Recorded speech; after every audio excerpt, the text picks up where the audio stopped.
Hello, hi there, it's me, it's Dave, or the Jaded Rabbit. God bless you, my friends. Thank you so much for clicking on this video, for spending some of your day with me. Yes, Mortal Kombat 1, it never ceases to disappoint. Nope, not at all. And I get weird comments sometimes like, oh, the game feels rushed, but the story is good. Or, oh, everything is not working as intended in MK1, but the gameplay is great. How could the gameplay be great if things aren't working as intended? How can people enjoy things like the story when it's so obvious that Warner Brothers and NRS have crafted Mortal Kombat 1 to be a vehicle for political ideologies such as men must be gay, women must be ugly, and everyone is trans? Or pan? Or bisexual? No, not even bisexual. Because bisexual is contrary to the idea of non-binary. Because how can you be a bisexual if there are infinite genders? Bi implies two, not infinite. So yeah, I guess like everyone has to be pan or omni. It's just bullshit. Wait, is it too early to curse? Oh no. But it is total bullshit that we get in Mortal Kombat 1. And, I love to pull up this WBDEI bullshit because this is the corporate agenda. Do people not realize what corporate is trying to push and inject into Mortal Kombat? It's meant to be inclusive storytelling. It's meant to shape social values. They are looking to promote diversity, remove barriers, and create a space for all to share ideas and be heard. This is not true. This is so not true, because what these companies are promoting is an undying love for Joe Biden. Yes. Wonderful. I don't really care about American politics, but it's interesting that the companies that we rely on for our fantasy, our escape from reality, are telling us Trump is evil, Biden is great, vote Biden. Isn't that weird? I mean, I'm not even American. I can't vote. So, why are you telling me this? So, if you are part of, I don't know, I would have considered myself liberal, leftist, maybe 10, 15 years ago. But now, if you disagree with any idea like Sonic Fox being, what does he call himself? A non-binary furry queer? You're suddenly part of the conservatards they love to label me as. Yes, wonderful. So, very interesting that people will turn a blind eye to the obvious injection of political dogma in Dogwater into MK. And they love it. They're like, oh, Asian roster, wonderful. Oh, ugly bitches, wonderful. Everything is wonderful in this game. So I really wanted to take a look at the story in depth. We have a very interesting video from someone who has critiqued the story, and I thought it would be really interesting to see it because the person who provides this critique appears to be part of that younger mindset, that Gen Z crowd. Maybe even affiliated with, some of these political ideas that are being pushed into not only Mortal Kombat, but also Spider-Man. They like this. So it's interesting to see what people from, I guess, that part of the political spectrum are saying about the Mortal Kombat 1 story. So we're going to be taking a look at this. Lots of really interesting things. But before we begin, I wanted to give special shout outs to my brothers and sisters in the Jaded Bunny fam. Love you, CJ Rocky. Hey, Just Drew. Leo Executed. Thank you, my brothers, for joining along for this live stream. Means a lot. Please do consider joining the Jaded Bunny fam. You get access to all of my glitches, exploits, secrets. Yeah, I'm doing the true underdog thing where you put the shillery at the beginning. I thought that would be fun. Also, much love to everyone else in the fam, including all of my newest brothers and sisters, who I guess I've forcibly added to the fam. But thank you. But much love to Executed, our newest bunny in the fam. Love you, Executed. All right, so let's see what you guys are saying. What do you think of this story mode? Do you defend it? If you defend it, this will lead to interesting conversations here, because I am very interested in anyone who has a dissenting opinion from mine. A lot of places like Reddit, you're going to get downvoted, and I mean, I might ban you if you're acting rude, calling me skillless. But, yeah, no, I love to hear other people's opinions about this story mode, because for me, there's nothing redeemable in this game. All right. Hey there, CJ. Love the emojis. Don't forget to leave a like or dislike or get out. Yes, totally agree. Wow, somebody already took their like back. Oh my god. More MK1 roasting. Yippee, my favorite. You know, I could have been making a video about Tekken or Street Fighter, but MK1 is just a barrel of laughs. And I think people who play this game and enjoy it, they're also a barrel of laughs. It's interesting to hear people defend the game or say that they are on the copium, that they're hoping for the game to improve. Like, bitch, it's not going to. I love how people have all of these wild ideas. Like, it's still the hype train that was prior to release. People are still on this hype train for the game. They're what? I thought people were gonna get past the honeymoon phase, but no, maybe. I don't know. Interesting.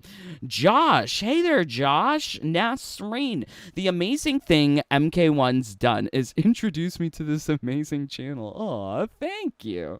Fuck, this game is trash. From Chapter 8, it all goes to shit. For me, it went to shit from Chapter 2 or 3. Because in Chapter 2, Johnny has Kenshi invading his house, right? Like, hide your kids, hide your wife. Kenshi is stealing all of the things. And then suddenly in Chapter 3, Johnny and Kenshi are best friends.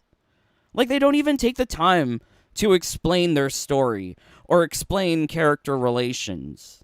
Dominic Giancello is such a stupid writer. He hasn't been trained as a writer. He's been trained in Marxism at the University of Michigan Law School, right? So that's why we get terrible storytelling within Mortal Kombat 1.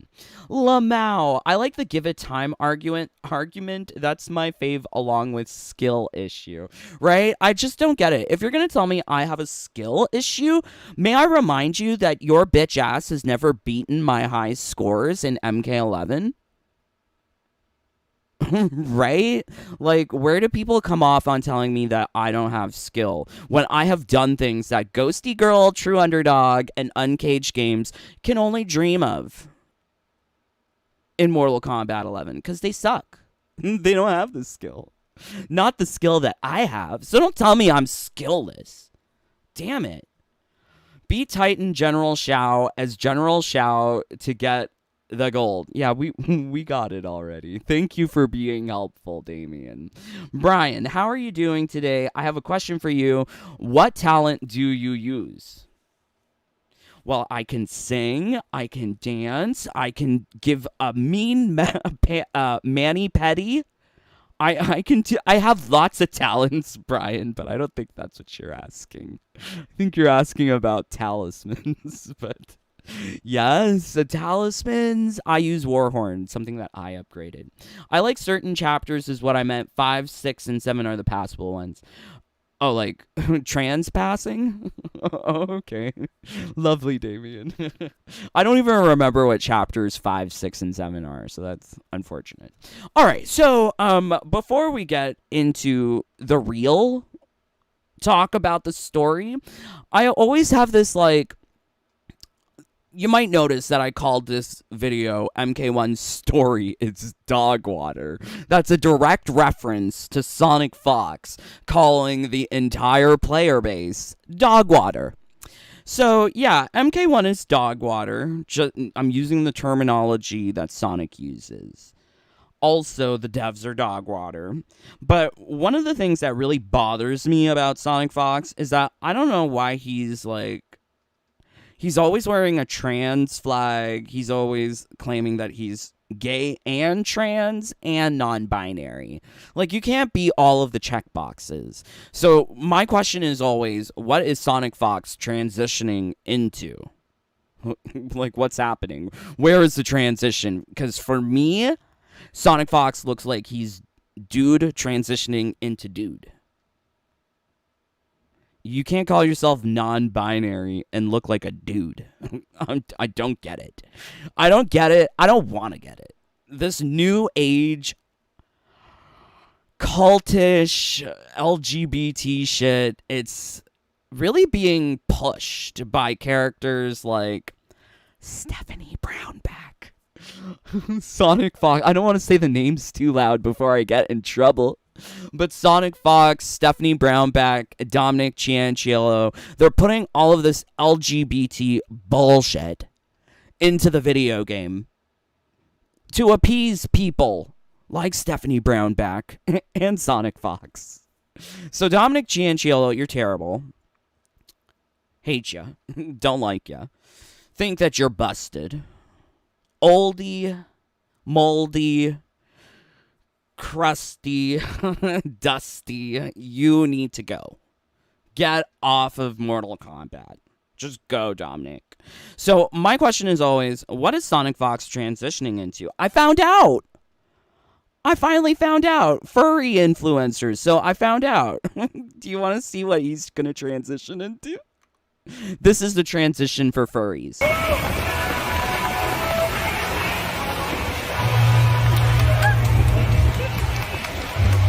Yes, Work Queen. Stunning and brave. Beautiful.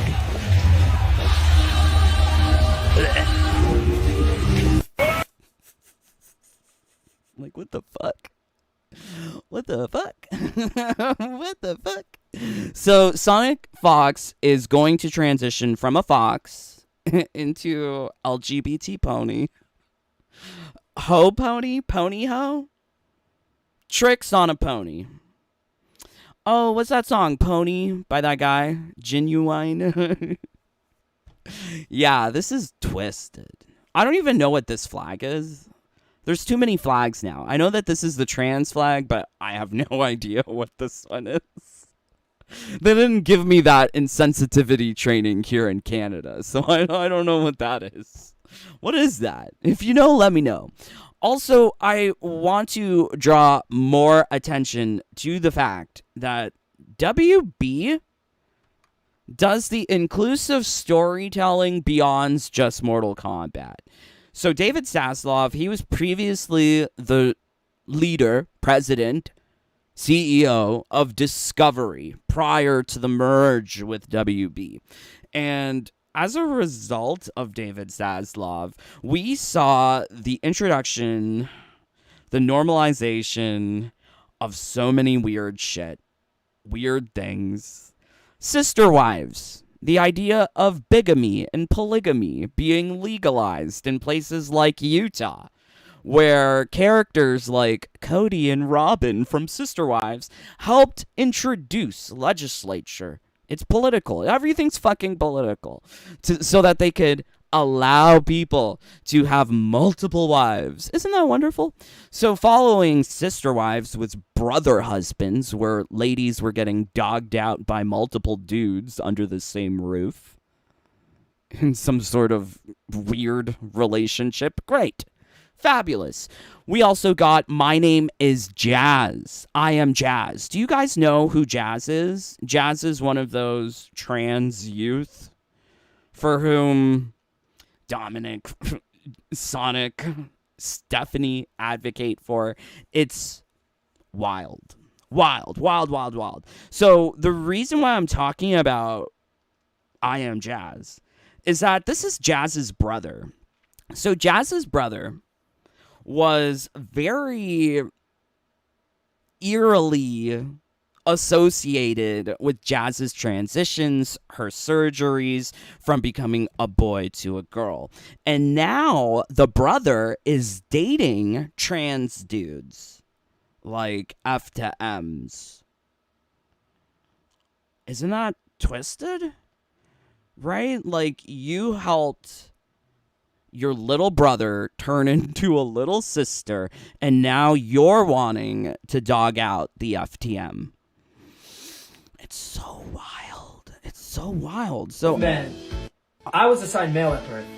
I was assigned female at birth. My pronouns are he, him. My pronouns are he, him. It's not okay to ask me what's in my pants. It's not okay to ask me what's in my pants. It is okay for me to not wear a shirt. It's okay for like, the scars haven't healed. The Band-Aids are fully still covering the nipples.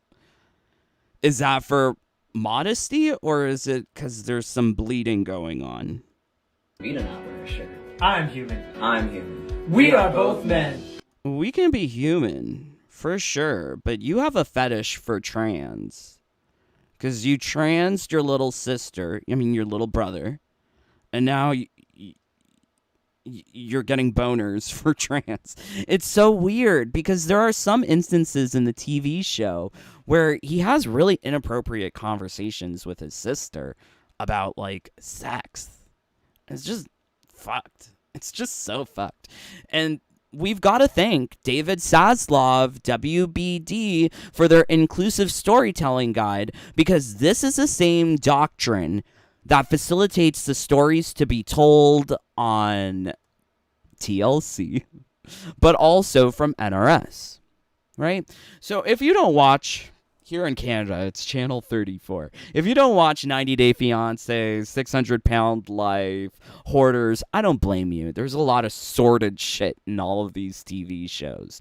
But I think it's really eye-opening to see what the corporates are trying to normalize and push into political legislature. Like, they are trying to change legislature. Wild. Wild. Okay, so let's get into the meat of this video.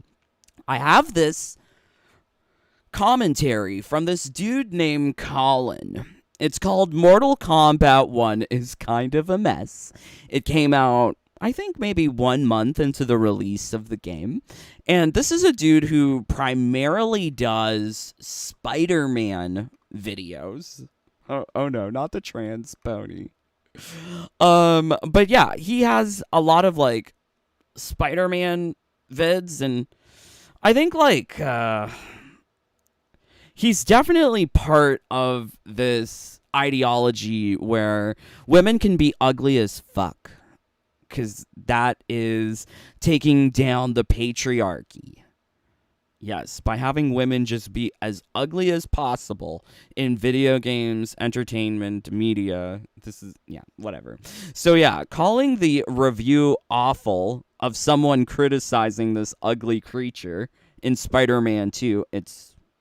So we know where he sits, is all I'm saying.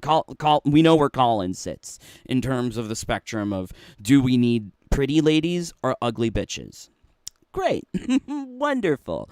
But it's interesting to hear his point of view to Mortal Kombat, because he's not really part of the Mortal Kombat scene. He is part of Spider-Man's scene, and he's looking in on the story of MK1. And he's got 25 points of why this game is shitty. So let's hear what he has to say. So Mortal Kombat 1 came out a couple weeks ago, and I finally beat the game a couple days, almost a week now. But since Lies of P also came out on the same day as... I don't know what Lies of P is.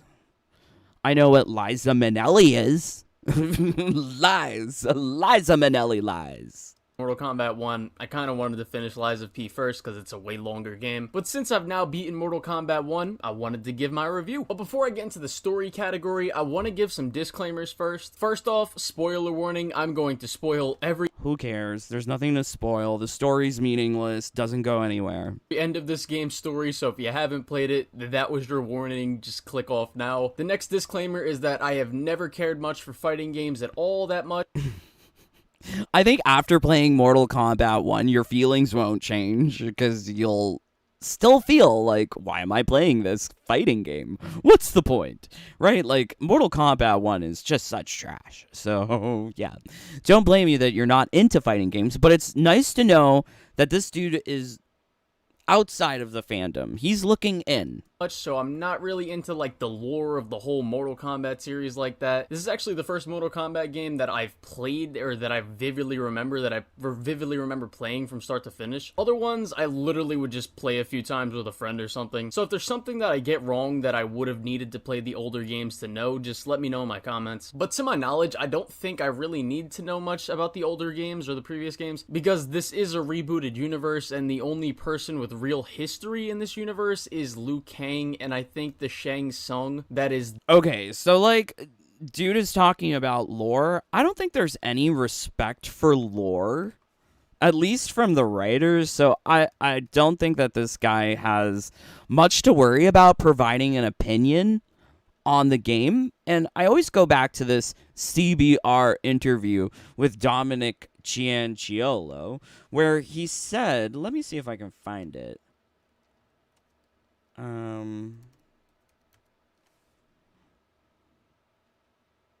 He did say, like, he has, like, more freedom to do things with this story because of the fact that everything has been rebooted. Given the freedom you and the whole team had to play with this deep toy box of characters, etc., Dominic just doesn't really care about the lore. There's a lot of people who don't care about the lore, so I don't blame this guy at all for his opinions, but a lot of MK1 fanboys attacked Colin about his review for this game because he didn't know lore. You don't need to know fucking lore. At all. It's not like Dominic knows the lore. So, yeah. Like, the big bad guy behind the scenes pulling all the strings all along. Not the one that's prevalent throughout most of the story. But everyone else is completely rebooted, and they are, like, they're fresh new... Okay, AKA they're rebooted, and they're also pointless to the fan base. Like, who cares about this human Raiden? Give me old Raiden. Give me the Raiden I understand. Who cares about Kuai Liang suddenly having fire powers? Give me the Scorpion who died and went to Netherrealm and got his fire powers. Like, none of this shit makes sense. So, yeah, we haven't even gotten into the actual story. Characters again at this point, so I think I'm good on that front. So with all that out of the way, let's get into it. Alright, so, where do I even begin? Because, my god, this story is a fucking mess. I guess I'll start off with the positives before I get into the negatives. I wish he would call out the ugly females in the story. That would be nice, too. So first off, this game's story is a fun time. Even if I don't think it's well written, I'd be lying if I said I didn't enjoy the humor and the action in this story. Where's the humor? There is no humor in this story. The fight choreography is so lame. All the characters look so blocky when they run or do anything in the story mode. Like, where's the fight choreography? Where was the great fight sequence in the story mode? Was it chapter 15 when the troll Molinas try to stab out my eyes? Or when Janet Cage gets pushed off a cliff because everyone was saved from Janet Cage? Is that the fight choreography that's good? There's no action in this story. There's no fucking humor in this story. You have Johnny Cage just doing a whole bunch of pop culture references, and we're supposed to be like, ooh, member berries. Oh, they taste so delicious. They taste almost like Dominic's dingleberries.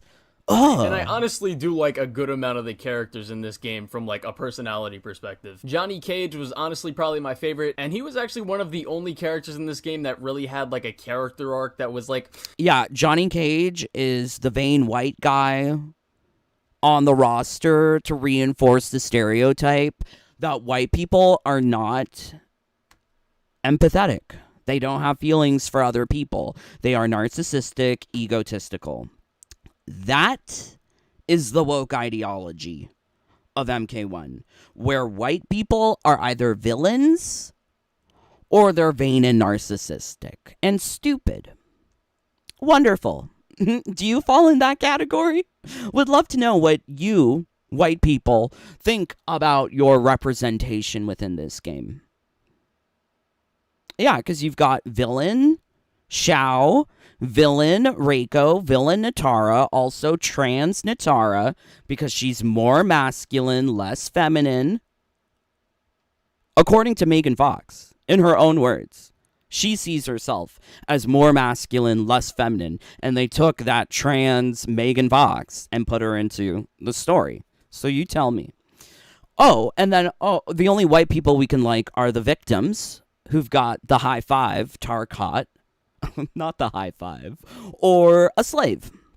So I immediately disagree with Colin's take on Johnny. Johnny sucks. I hate Johnny. I hate all the characters in this story. Semi-fleshed out, not like really like fully fleshed out, but it was like semi-fleshed out and you kind of notice it. Lee May and Semi-fleshed out. Okay, wonderful. I love we have admission. Sindel also had a cool moment of coming together after what happened with Sindel. Oh, you mean their faces look completely the same and you can't tell which one's which? Because the designers were so lazy they couldn't even be bothered to give the characters individuality? Wonderful. Wonderful. So yeah, I'm, Colin wants to rip into this, but he's saying too many nice things. I don't get it. Dell's husband, and I thought Shang Tsung was a pretty decent villain. But that's pretty much where my positives end, because this is a good way to segue into my first overarching criticism of this story. Pretty much every single character in this game is about as deep as a blow-up pool from Target. Like Barack. Great, call it out. These characters are two-dimensional, one note. They are not deep. There is no character progression, character development in this story. Baraka's introduced as a victim, and he's a victim throughout the whole story. Where's the change for him? Okay, Johnny was introduced as an idiot at the beginning of the story, and he was an idiot until the end of the story. Oh, Natara is a manly valley girl? Oh, throughout the whole story. Oh, wonderful. Yes. Okay, all right. Let's see what you guys are saying. I can't with this game. Also, I see too many comments from Never Mind Me. Stop spamming my comments, or you will get banned. Do I need to ban you for spamming my comments? Calm down, Never Mind Me. Okay, let's see what you guys are saying. Do you like the trans pony? I would love to know. Okay, MK1 is literally just Aftermath Part 2. Totally agree, Nasreen. The only characters that matter in MK1 are Liu Kang and Shang Tsung from MK11. Therefore, it is a continuation, a sequel. Oh, thank you, Damien. Lovely. I think Sonic Fox is using lag switch. He had the season 272 0 win rate. He's already admitted that he's been in matches where they have desynced, and it's not that hard to figure out how to desync the matches. So Sonic Fox, I wouldn't put it past him from using the exploit. But then again, I don't blame Sonic for using exploits. I blame NRS for not properly designing a game. Future version of Sonic. Jesus, the trans furry agenda comes full circle. Dave, you're doing God's work, my friend. I thank you. It just bothers me because I'm part of the LGBT. And when I see people bend over for the LGBT who are not LGBT, I'm like, wow, everyone's gay now. Just it's just wow. Oh, bi flag. Oh, I didn't even know. That's the bi flag? Why do they need their own flag? I thought leses, bis, and gays were all part of the rainbow, but I guess not. Is there a gay flag? And if so, can it just be two dicks on a field of pink? That would be nice. Hey, Jaded Mommy, what's in your pants? It's a surprise, Chill Nation. He should be arrested. He groomed her, or yeah.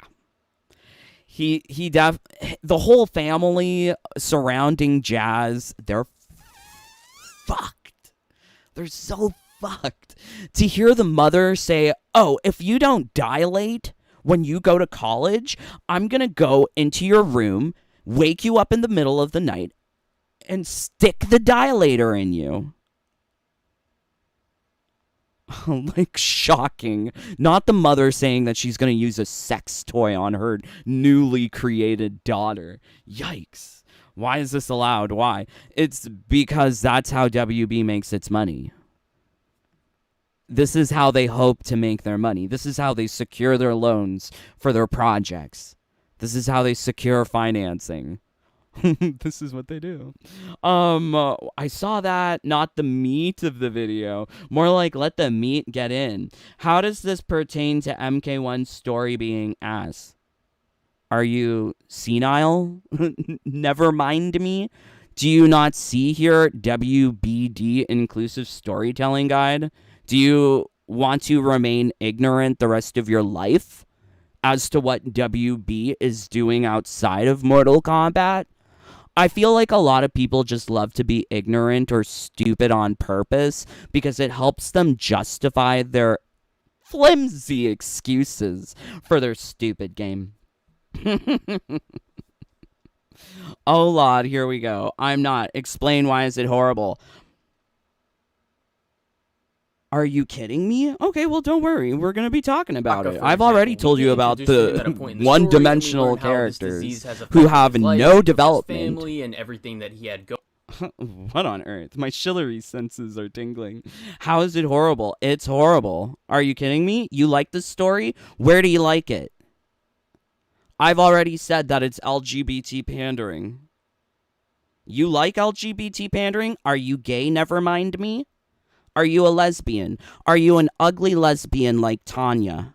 And is that why you feel personally offended when I say that there's LGBT pandering in this story? Well, if you're an ugly-ass bitch like Tanya, well, then just get out, because I'm going to call Tanya an ugly-ass bitch all the time, corrupting the story of MK with lesbianism. Why are they all lesbians? Why does Katana not have a personality or a storyline in MK1? Oh, that's right, because we all have to go eat vag at the carpet munching event of the Dyke March, right? This is what we need to do. MK1 is a huge Dyke March. Actually, no, I'm kidding. It's a trans furry march. It's actually a trans furry march.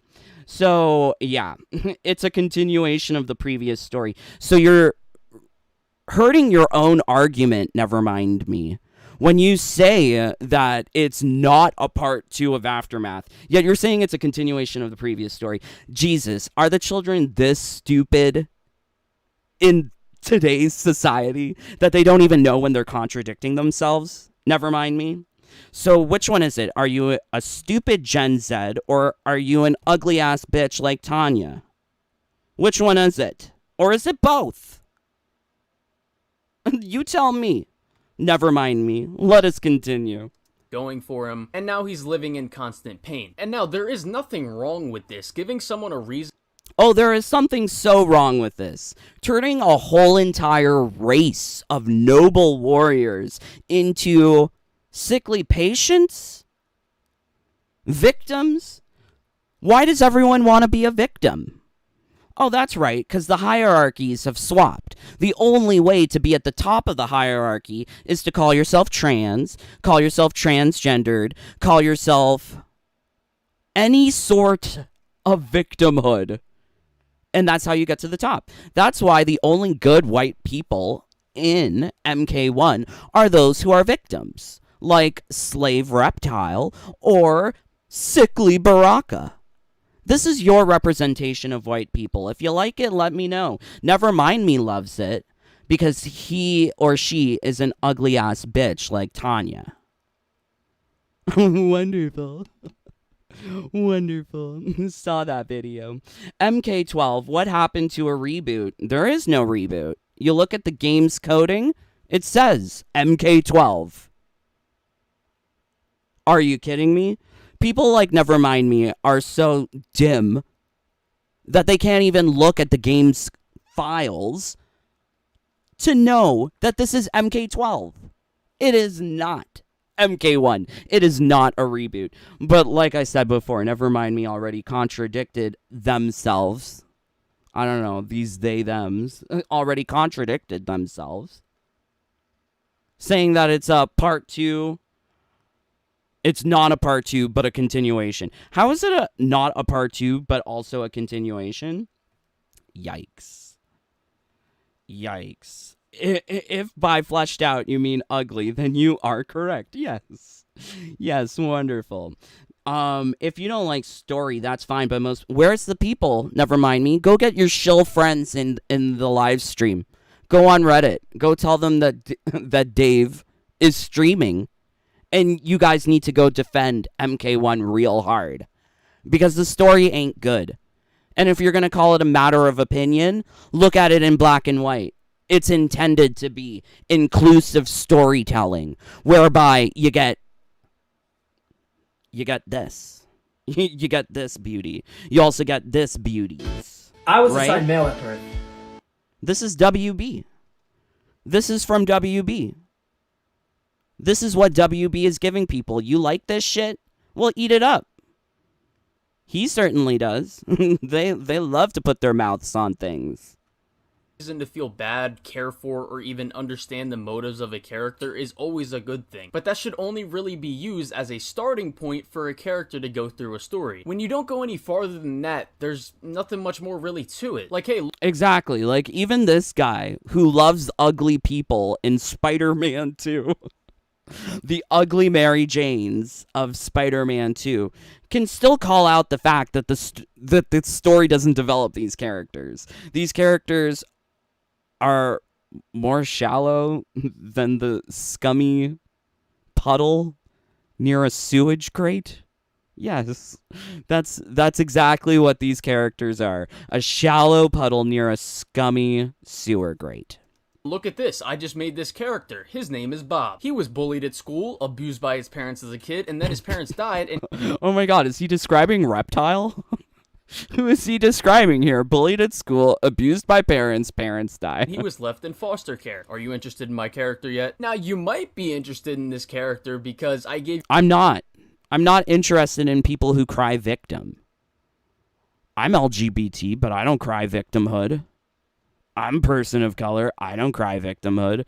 I'm a lot more things before a person of color or LGBT. Like, more so, I'm angry at Nevermind Me for being an idiot. I am more so that than I am LGBT or person of color. Look at this. I just made this character. His name is Bob. He was bullied at school, abused by his parents as a kid, and then his parents died, and he was left in foster care. Are you interested in my character yet? Now, you might be interested in this character because I gave you a reason to feel bad for him. But now, I'm not really going to do much with this character, and I'm just going to, kind of just let him ride. You see what I mean? Just giving surface level background for a character and not really doing much else isn't really anything meaningful. And that's how pretty much every single character in this game is. Like, let's take Bo. He's not wrong. Every single character in the game has no development besides maybe Liu Kang and Batty Shang, because they're slightly different from how they appeared in MK11. Definitely they're on a lot more estrogen and testosterone blockers in MK1, so they have changed a little bit. From Star Wars Jedi Survivor. Just for a recent example, without really spoiling anything about Jedi Survivor, when we first meet Bode, we learn that he is working with Cal and fighting against the Empire for his daughter. This is good surface level depth to the character, but if they didn't really do much with him throughout the rest of the story, it would really mean nothing. But it's Yeah, I mean, like, Johnny, annoying white dude, Vane, gets divorced. Wonderful. Didn't see that one coming, especially with him being so gay for Ken Shi. But, yeah, cool, wonderful. what happens later in the game's story and how we see what Bo does and how his flaws are shown throughout that make him a way better and more interesting character. And if you've played Jedi Survivor, I have not played Jedi Survivor. If you understand this reference, let me know. I don't know what a boat or a Cal or what any of these things are. Star Wars? Space battles? What? you know what I'm talking about. Surface level depth is fine for characters, and I even think it works perfectly fine and is good enough. It's good for an NPC, not for main roster characters in a story. You can have maybe NPC Darius, which they totally do. Darius has no spoken lines, same goes with Serena. So those are, like, it's fine for certain characters, but you wouldn't expect characters like Sindel to really go nowhere. Oh, well, she died, I guess.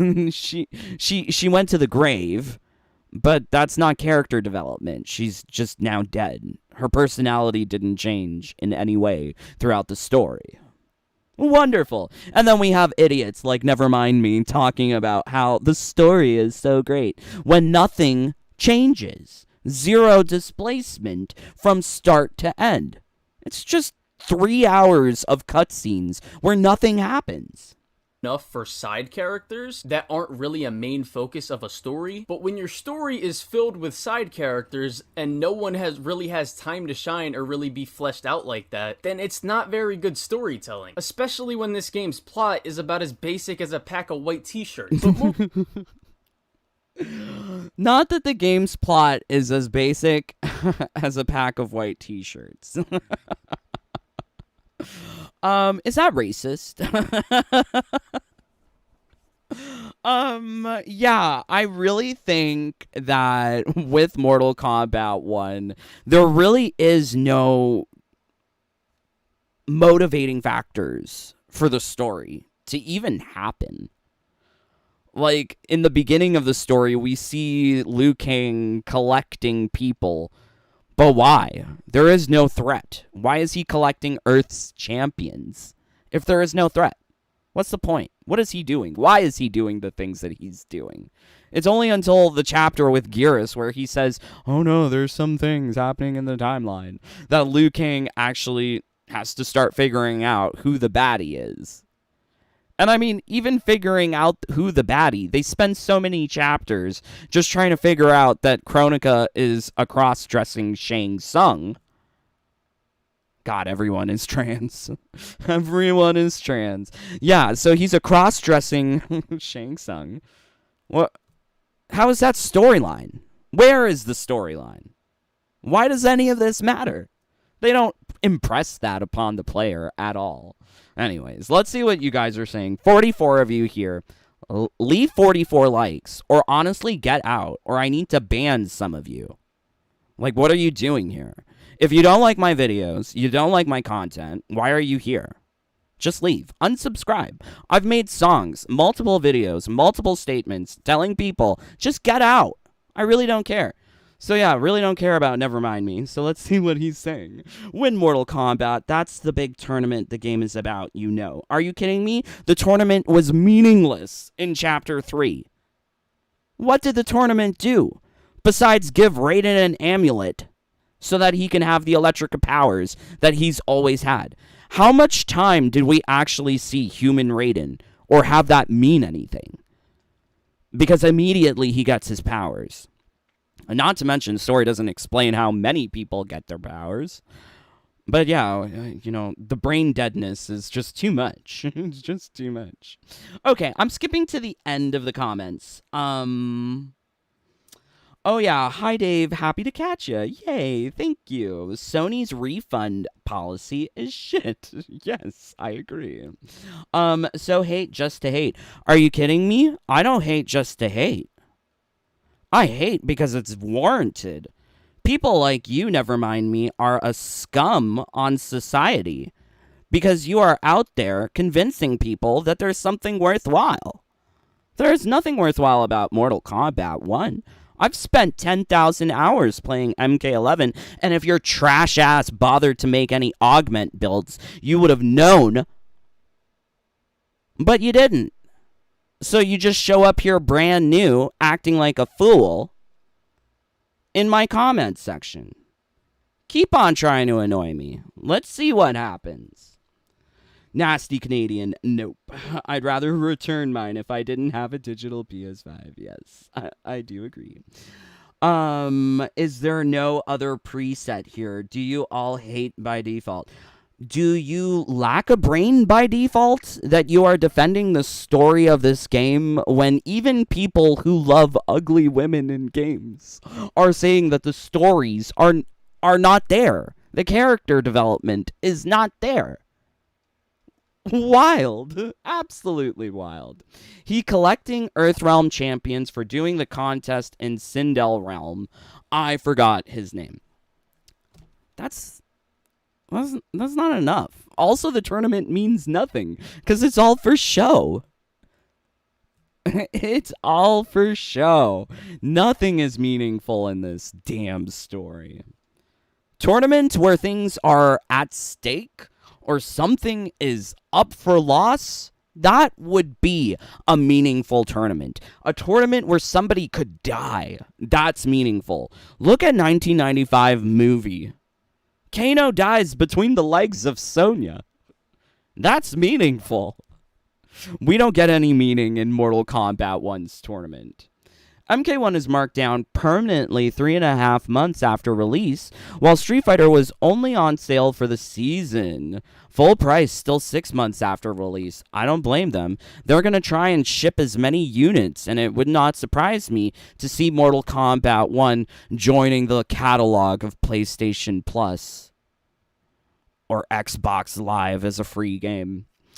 I like how this guy pointed out Baraka has more control of the Tarkatan disease than Melina, and she was getting treated for it, but couldn't help herself from killing her mom.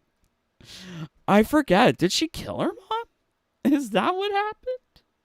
Okay. Zaya, MK1 is the worst MK game. Totally agree. Oh yes, this game is so awesome, y'all. The girl I can't even read it, just Drew. I know you're joking, but I can't. Oh my lord. Moving on from the characters, let's talk about the plot. So number one, we start off with like an introduction to Raiden and Kung Lao. Doesn't really have any big issues here. We see Granny start throwing hands, so Kung Lao and Raiden start protecting. Is this the best character in MK1? Is it? Maybe. Protecting Grandma. I was wondering why the Lin Kuei didn't just absolutely violate Kung Lao and Raiden, but it's later revealed that they were holding back to test Kung Lao and Raiden. But I think Smoke forgot to hold back while fighting Granny. But I do have a question that... Yeah, it's inconsistent. The logic is inconsistent. If they were holding back to be kind to Kung Lao and Raiden, why didn't they hold back on Madame Bo? And also, why isn't that a stage interactable? Could you imagine if there was a stage transition on the Fengjian tea house where you could throw people from the balcony to the lower part of the tea house? That would be such cool stage design, but they don't have anything cool in this game because people like Nevermind Me have low standards. Throwing hands, so Kung Lao and Raiden start protecting Grandma. Okay, I see comments here about children. If you're under the age of 25, your brain hasn't fully developed as a male. So sorry. I was wondering why the Lin Kuei didn't just absolutely violate Kung Lao and Raiden, but it's later revealed that they were holding back to test Kung Lao and Raiden. But I think Smoke forgot to hold back while fighting Granny. But I do have a question that's not really answered in this story. Why doesn't Liu Kang just train these two at a younger age? You mean why doesn't Liu Kang actually do anything useful? I think one of the biggest questions I have about Liu Kang's character in MK1 is why does he give up the Keeper of Time?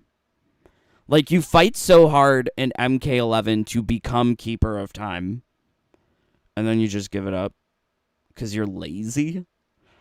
Oh, you didn't want to train these two, so you let Madame Bo train these two? Like, there's a lot of questions about Liu Kang and why he's so fucking lazy. I think he's a representation of the developers because they're lazy too. Every part of the game is shit.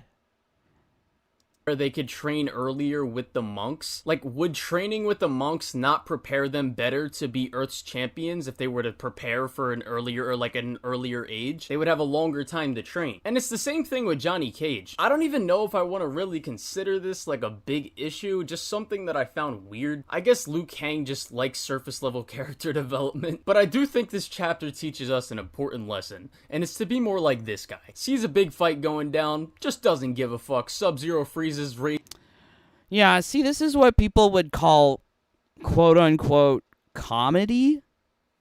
It's shit. It really is shit.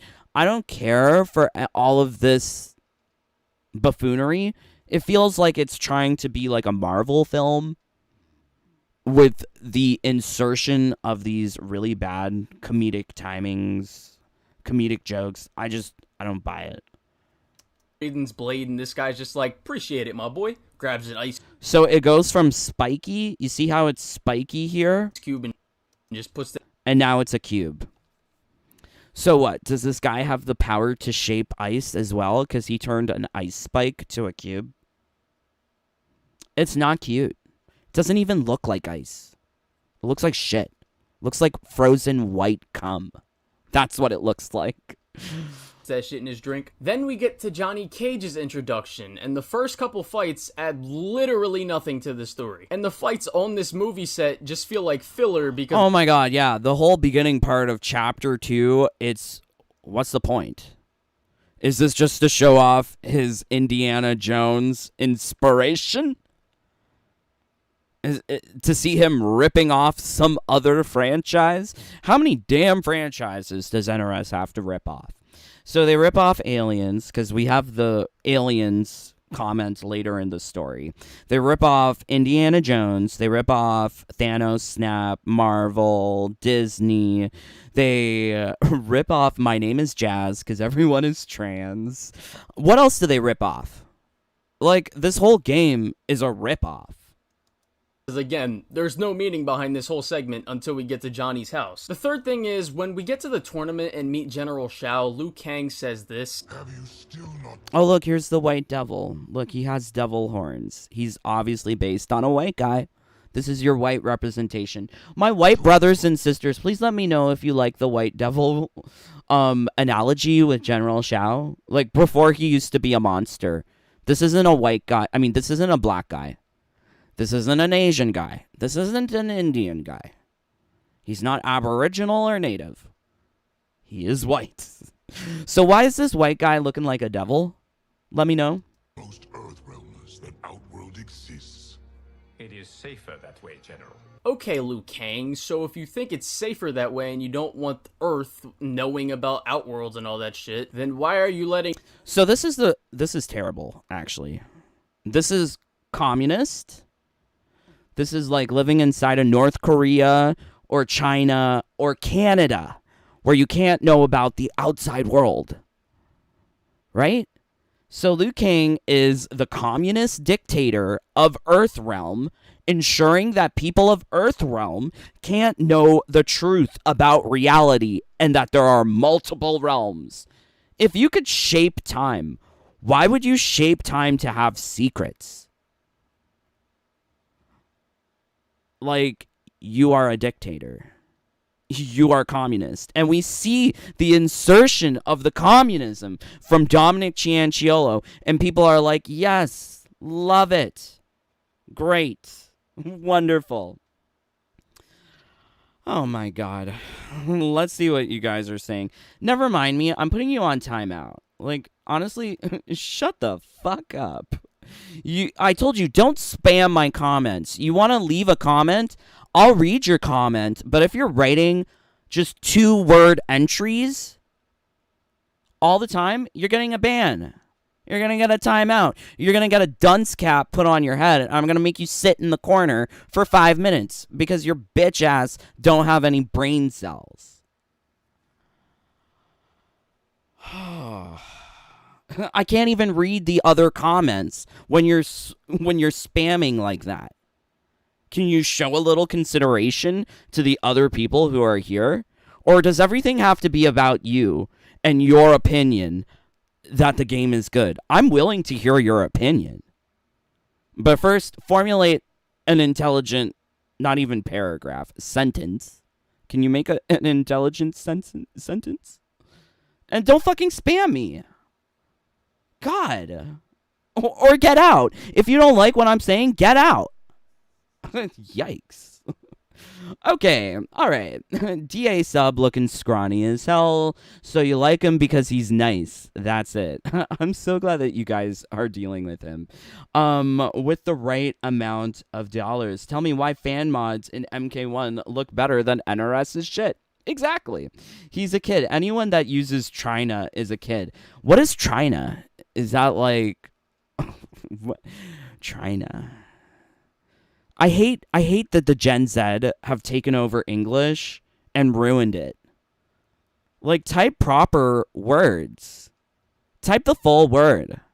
Not this, like, weird vernacular that don't make sense. And then they try and change the Oxford English Dictionary by putting in words like Riz.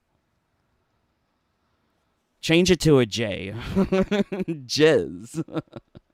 Yeah, game buggy AF as well. I literally lag offline. Chen said, "Are kids, how the hell you lag offline in MK1?" You know what? I see lag offline in MK1, so that's a thing.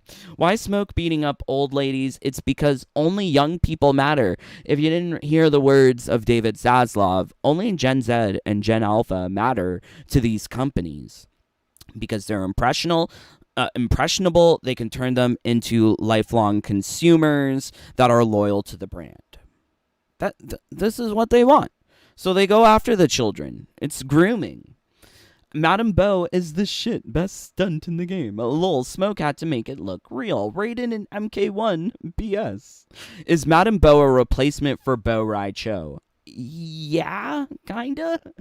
She's like older trans version of Bo Rai Cho. Don't tell me gender bends aren't trans. Because go on Pornhub and type in gender bend and you'll see what you find. They literally got the story centered around Raiden. Really? I don't know. Never mind. He's all on your D. Oh no. Wow. MK11 ending was focused on Great Kung Lao. There was that little teaser, but there was nothing about Great Kung Lao in this game. There was nothing great. So stripping Raiden's power and race swapping him is good story? No, I don't think so. Liu Kang wanted trans fighters in his timeline. YTF did Liu Kang make Hanzo a kid? Get trained by mid Kuai Liang who got his powers while riding his bike or something? Tournament and meet Not they're riding the dick bicycle. That's how they got their powers. General Shao. Liu Kang says this. Have you still not told most Earthrealmers that Outworld exists? It is safer that way, General. It's not safer. Why is it safer? Why is it safer to withhold information from the public? Why is it safer to lie to people? Like, this is communism 101. Lie to people. Make them believe something else. Okay, Liu Kang, so if you think it's safer that way and you don't want Earth knowing about Outworlds and all that shit, then why are you letting Johnny Cage record everything, knowing he's trying to make a movie? See, I didn't even realize that. So yeah, if Liu Kang is trying to keep everything secret, why is Johnny filming everything? Out of this. The fourth thing is, if Liu Kang knows Shang Tsung could be a possible threat if he defied his destiny, then why not make it so that he doesn't have a troubled upbringing, which would more likely cause him to become bad? Or better yet, why not just make him a Lin Kuei or a champion so he can guide his upbringing? Yeah, like how can he make Tanya good, but not Shang Tsung? Seems incoherent. But no, Liu Kang just gave him a shitty life. Cool. Like, I'm telling y'all, Liu Kang really just likes himself a story. The fifth thing is when we get to the Baraka intro, which was on our way to capture Shang. So not only is it mighty convenient. See, white people are the victim. That's the only way we can like white people, is when they are victims. That Shang didn't bring enough people to contain the Tarkins if they rage out like they do. Not the Tarkins. I love the Tarkins. They sound like some sort of, like, flightless bird. Not the Tarkin. But also, like, how did they even get overpowered here? These guys literally had less numbers in the later story, and they were able to detain Scorpion and Sub-Zero, which is another issue that I will get to later. But also... Yeah, power levels don't mean anything. Power levels are just... You win one, you lose one, it doesn't make sense. So, yeah, I can agree with what this guy is saying. So, how the fuck does this game expect me to believe that Shang was about to die at the hands of Baraka? This man literally beats Kenshi, Scorpion, and General Shao from a different universe later in the game, and you expect me to believe that Baraka can beat him? Not only is this an issue, but it also makes Shang seem like a less intimidating... Yeah, this has been a huge problem with NRS and this whole entire chapter story mode, where you would have people fight against people in one chapter, win, and then they would fight against other people who had beaten that person, and then they would lose. Like, things don't add up. It's just very confusing. So yeah, I totally get it. Like, how did Baraka almost kill Shang here? How is this a threat? And also, what kind of gay-ass stuff is happening here between Kenshi and Baraka? I think we can all see who the top is. Threat, which is something you shouldn't do for the main villain of this story. The sixth thing is onto Melina at Shang's base. So if the Tarkat disease only makes people bloodthirsty after a long time, as Baraka tells us, We are victims of Tarkat. The disease is not easily gotten, but you can't risk more close exposure. It's I know that they're trying to draw, like, allusions to, like, leper colonies, Tarkatan colony, but for me, I feel like they all have, like, HIV or syphilis or something. It's some sort of sexually transmitted disease. This is what it feels like. disfigures, then debilitates. In time, it will turn us all into bloodthirsty monsters. Okay, they got the grid. I know it. They got the grid. Death is our only release. I am Baraka. What does Shang Tsung want with your bone marrow, Baraka? I don't know, but he comes here each month to harvest it. but Baraka's people have had it for a while, and they aren't all bloodthirsty zombies, because they can obviously listen to reason, and when Baraka tells them not to attack and let, like, Kenshi and the gang go, they stop getting all defensive. So then why does Melina become bloodthirsty as soon as she loses control? Shang was specifically going there to get bone marrow for Melina. Now this means that Melina would have gotten the disease after Baraka and all the other Tarkins at that place, but none of them are crazy like Melina. And if anything, Melina should have progressed slower than any of the others because she was actually being treated for the disease. And I mean, he's so right. Why is Melina more bloodthirsty than the other Tarkatans that we see? It's inconsistent story writing. Wild. So wild.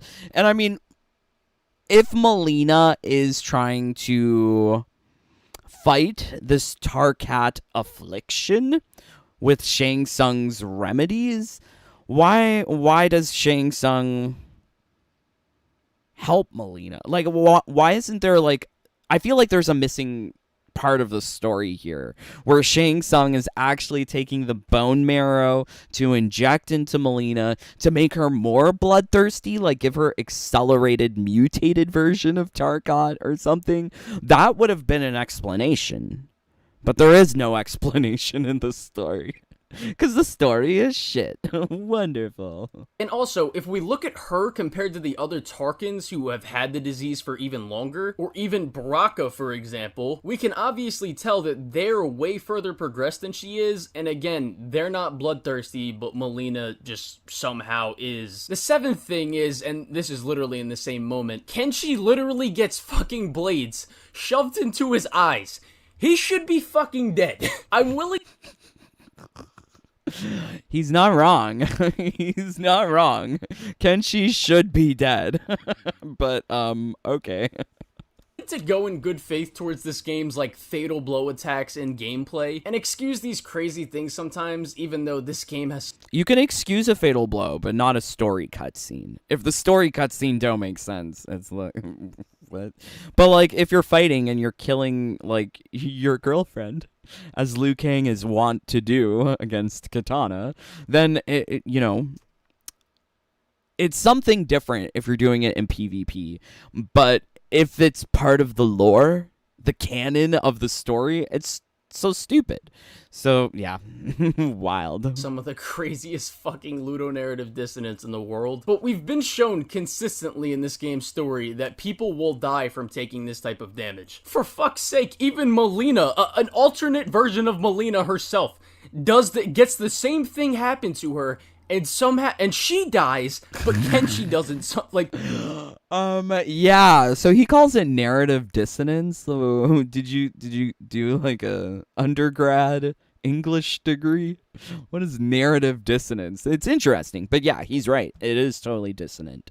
It don't add up. The shit don't make sense. Kenshi somehow survives this. This is I can't. The eighth. Oh my lord. Okay. I see you're back from your timeout. What is this unwavering hate for MK1? There is no unwavering hate for MK1. Never mind me.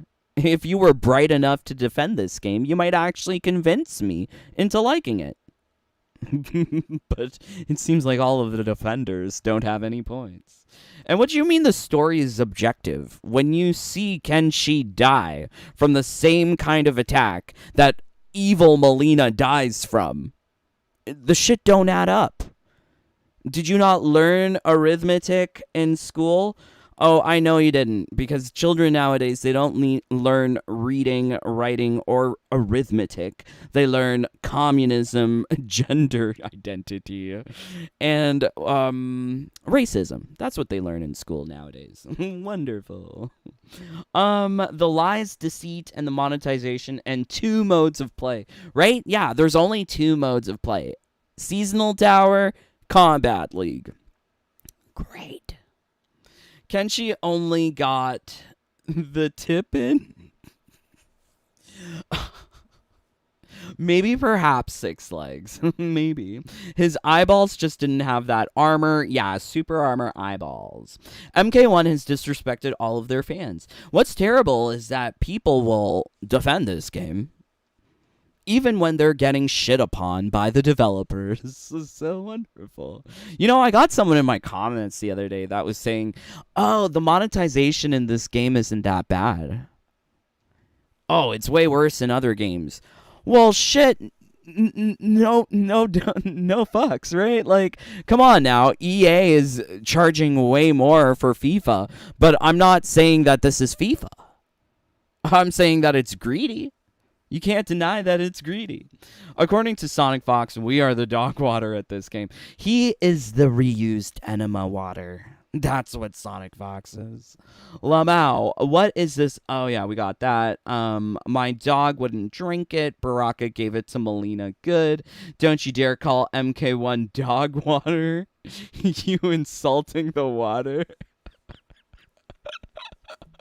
Maybe. Melina's mouth is different from the rest. She's the only one with predator jaws. Yeah, they should have explained that, right? Like, if they actually took the time to bother with telling a good story, they would have explained why Melina's mouth opens up like that. Is it so that she can fit more dicks in one bite? Like, what? Why is it so big? I wish they would tell us. The whole story is weird. I watched all of it and understood nothing. See, this story is definitely Dogwater.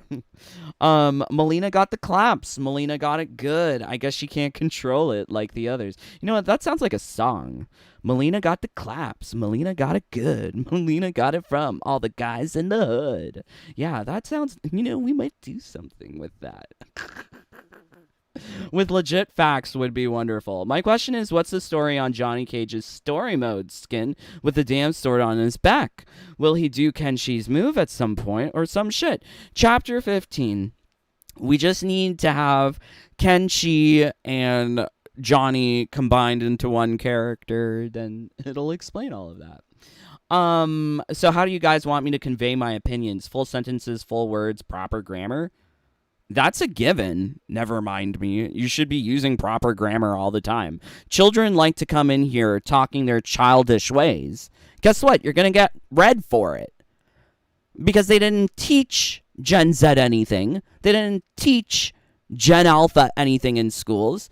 That most of those children are being pushed through the grades. They're failing. They can't read. But teachers will still pass them. No, hold those bitches back. Keep them in school until they are productive members of society. We don't need that shit in the world.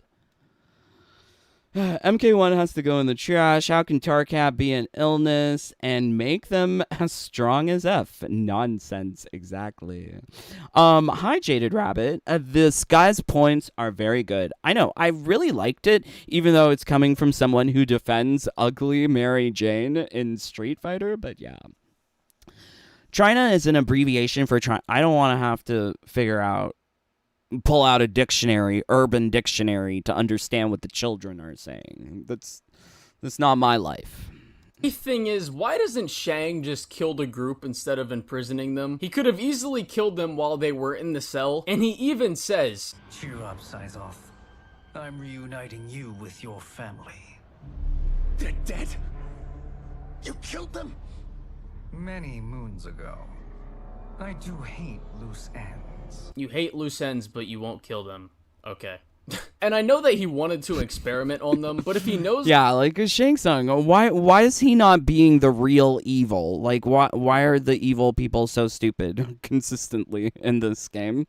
You have the opportunity to kill people. I even remember later on in the story, the good guys had the opportunity to kill Shang Tsung, and they didn't. Like, why not? They're dead? You killed them? Oh my god. Oh, this is good example of something else I hate from this story. Yeah, and she dies, but Kenshi doesn't. Kenshi somehow survives this. This is I can't. The eighth thing is, look at the facial animation. Do you see how their faces move? Overly expressive.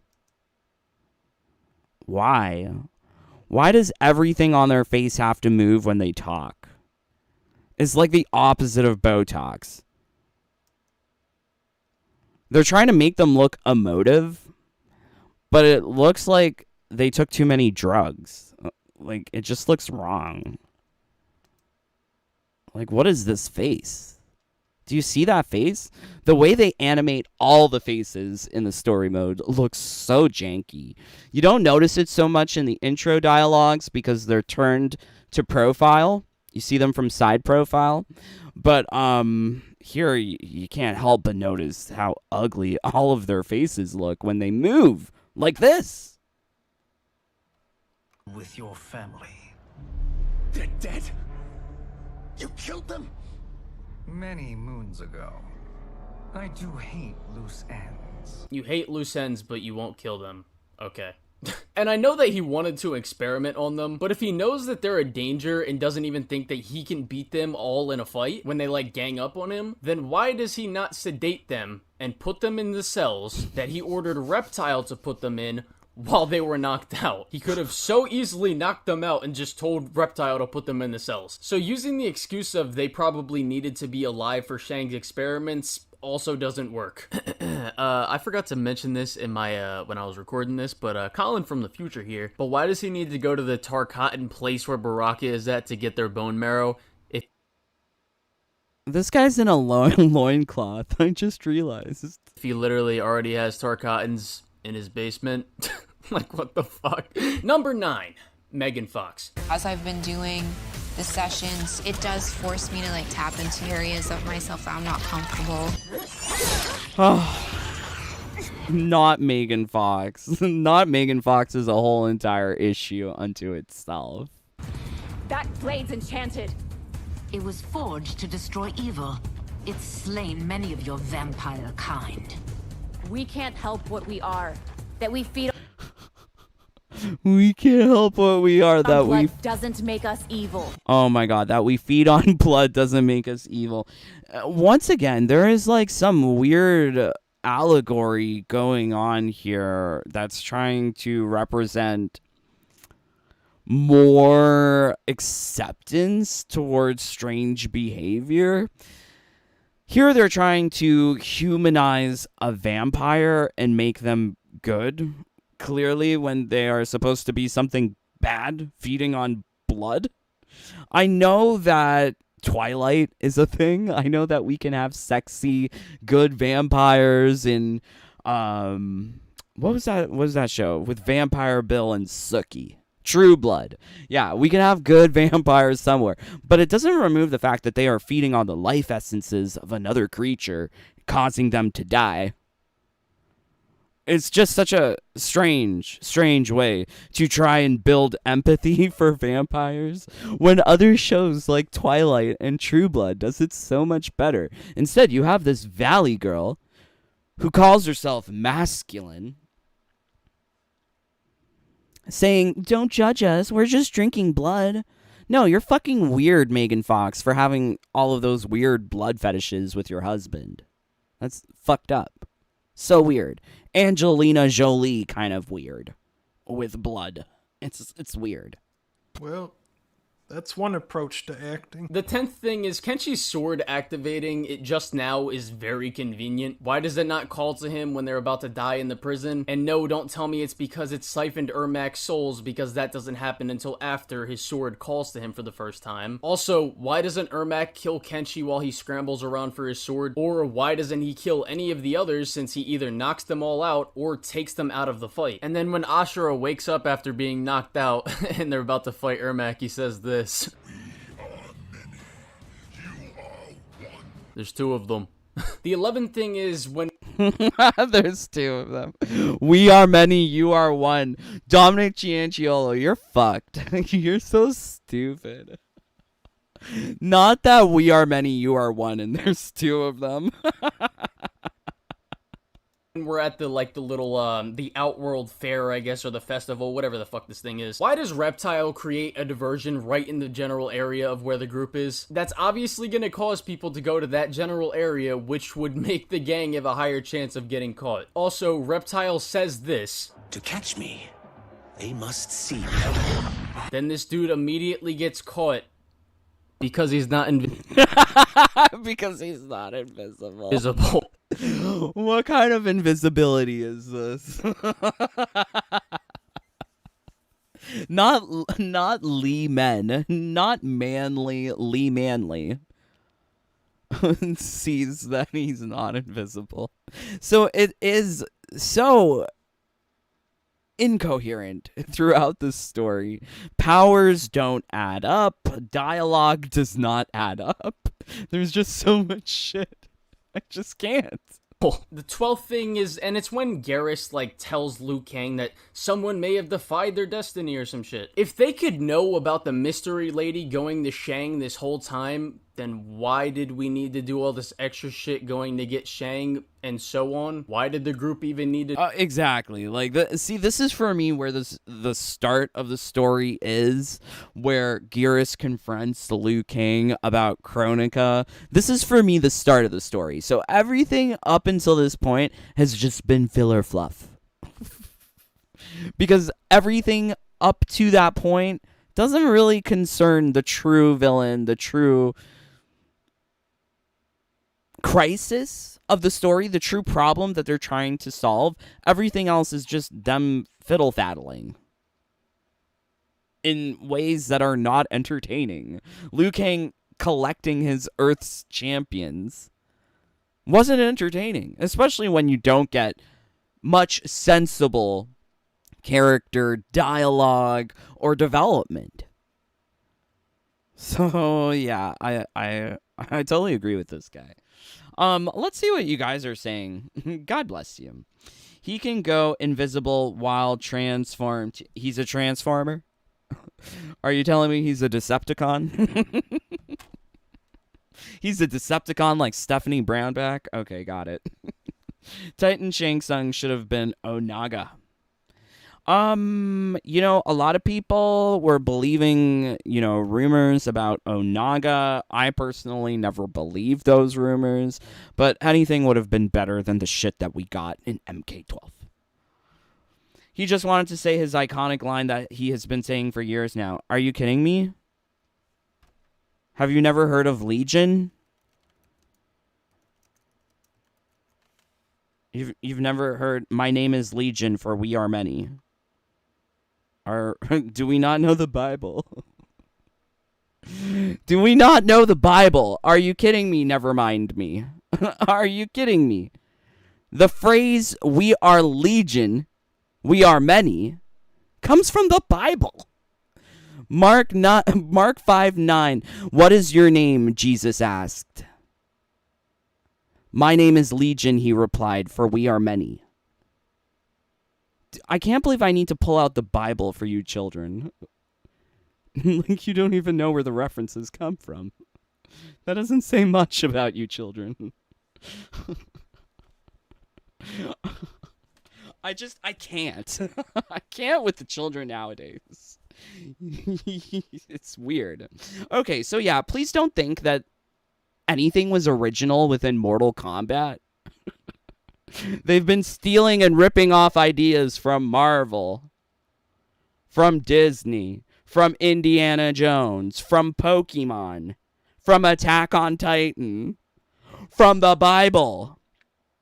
And okay, anyways. I do, Dave. Me. Yes, hello, Dragonstorm. J-Ro, hello, praise Jesus. Praise the Lord. Yeah, keep the Bible up, Jaded. I might say something unholy. Oh, no. I mean, like, I was just trying to provide the reference for that phrase. Like, people think it's, like, something from NRS lore and history. No, it's from the fucking Bible. Oh, my Lord. The problem is he is listing with MK1 our issues are with all MK story modes and fighting game story. Ask for better. Never mind me. Do you just like the same shit repackaged with particle effect? Over and over and over? Is that what people are being taught in school? To lower your standards consistently all the time? No, I will not accept inferior product. All those damn souls Ermac has, and none of them can count. Yeah, I know, right? Your many, me is one. Ermac can't count. Yes. Sorry I'm late. Thanks to Discord, I got the message. Aw, okay, yay. You can easily take a few inches in your eyes. Oh, so this is where we're talking about inches. Okay, nice. I can take more than a few inches, but okay. I like True Blood. I love True Blood. Do you remember that part in True Blood where not Vampire Bill. I think it was Eric. And the brother, what was it? The brother had sucked the blood from Eric. And then he started getting sexy dreams about Eric. That was gay baiting, but I was totally here for it. It was so good. I love True Blood. That's like me saying I rob banks and steal cars. That doesn't make me a criminal. I know. Natara is saying that, oh, we just like to suck the blood out of people. That doesn't make me bad. Like, what the fuck? It makes you a mosquito, annoying at best, or a parasite, killing you from the inside out at worst. Sonic Fox shimps with Megan Fox? Oh, God. Okay. So, what you want, never mind me, but don't spam the chat. Yay. Yes, thank you. Yes, please don't spam the chat. I'll try to read all of your comments. Makes it hard if one person just loses their mind. Actually, I like 11 better than X, and that is not a popular state. I like 11 better than X. I won't disagree with you, nasty Canadian. I've definitely spent thousands of hours in MK11 versus MKX. MK11 is the best game, fight me. I will never fight you on that, Six Legs.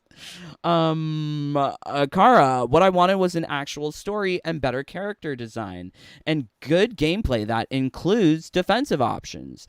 I wanted Barbie dress up, dating simulator. I wanted a cell phone so I could text Johnny and Liu Kang and see what they're doing. Maybe text Melina and ask if she's DTF.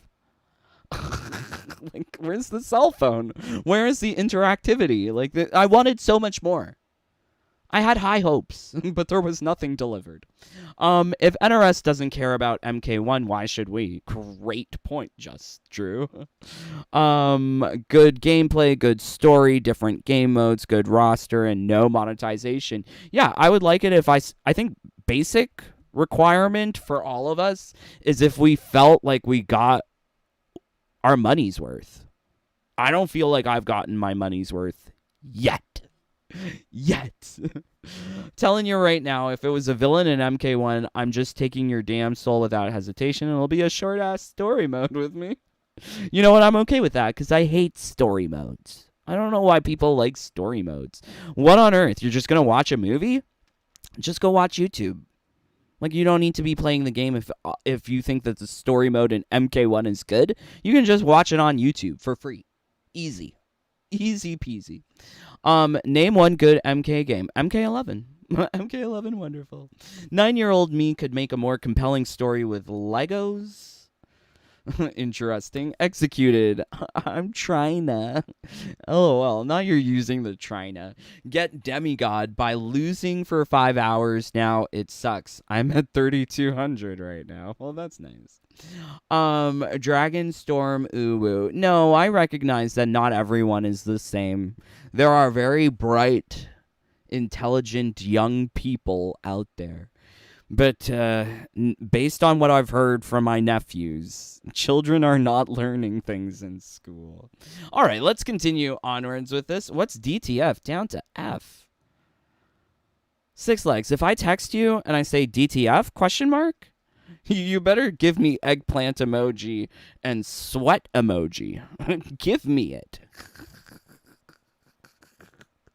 Down to yeah, when you're on Grindr and boys ask you, are you DTF? It's like, are you douched and ready? That's the question that they're really asking.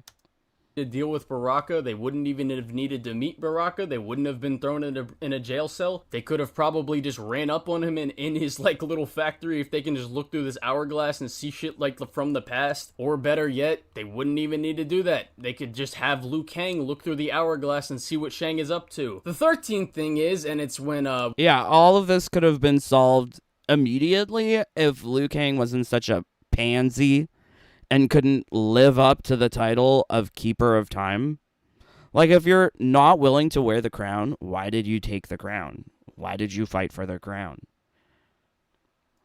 we like infiltrate this castle or whatever. So Sub-Zero has an easy chance at killing Shang, but he doesn't take it. And don't tell me he was distracted from the guards running in, because he could have easily killed him real quick. And this is a pretty consistent issue in this story where people should be dying, but they don't. Like, for instance, like I mentioned earlier, the Ermac scene where he could have killed some people in this group. They also get captured by this fucking group of NPCs. I'm sorry, but there is no shot in hell they don't win this fight. Yeah, how is it that NPCs are able to, you know, withhold Scorpion and Sub-Zero, and yet they're winning all the fights in their chapter? It doesn't make sense. Scorpion fucking solo. Also, I hate seeing Reiko's outfit on all these NPCs. Like, it's so clear. They copy-pasted Tanya's outfit onto all of the Umgadi NPCs. And they copy-pasted Reiko's outfit onto all of these warrior NPCs. Squads, all these fuckers. He even knocks out Sub-Zero, beats General Shao, and then He also beats a couple others. Yes, beats true. Rain, and he escapes. And beats Sub-Zero. Yet you're telling me both Sub-Zero and Scorpion couldn't win this fight. So true. Like, how are they kicking ass elsewhere in the story, yet these random NPCs are the ones to detain the brothers? These are the same guys that lost to a bunch of random NPC Tarkins, yet they somehow managed to capture Sub-Zero. Tarkin to me sounds like a turkey plus chicken. This is why I'm thinking flightless bird. It's a turkey plus chicken, Tarkin. And Scorpion. This causes Sub-Zero to turn his back on the gang and betray everybody, and it also keeps Shang Tsung alive. Like, kill him.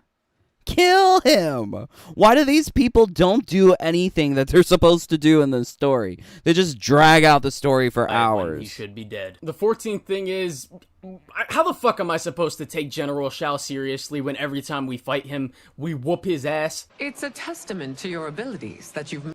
Good point. So I didn't think about, like, the matchups. We never play as Shao, but every time we play against him, he's dead. Made it thus far. But now you must face General Shao. Victor of the Tavarian... Victor of the Tarvarian War. Lore nerds, are you gonna make up wiki entries for all of these made-up words? Tarvarian War. My gender is Tarvarian. Conqueror of the Quatan Plains. Defender of the... Quatan. Squaton. I mean, like, it's just so many weird words. Defender of the Navala Coast. Navala Coast. As has his family for generations. General Shao. Wouldn't it be cool if you got to explore the plains of Quatan or the Navala Coast? Why can't we actually see Tervaria, where all the turfs come from? My gender is Tervarian. Defends us with zeal and tenacity. All of Outworld is grateful for his service. That's a notable... Ugly. I can't with the ugly. Sindal's so ugly. I'm sorry. Defender. Sindal, Lime, Tanya, they look so ugly. And then on top of that, they have the bad facial animation. Navala Coast. As has his family for generations. General Shao defends... Here we got the little lady boy. ...us with zeal and tenacity. And then we have the old lady man. All of Outworld is... Look at her face. Look at her face and how it moves. Look how strange it is. They really didn't care about properly animating this stuff. I'm just going to try and make it run a little slower so you could see it better.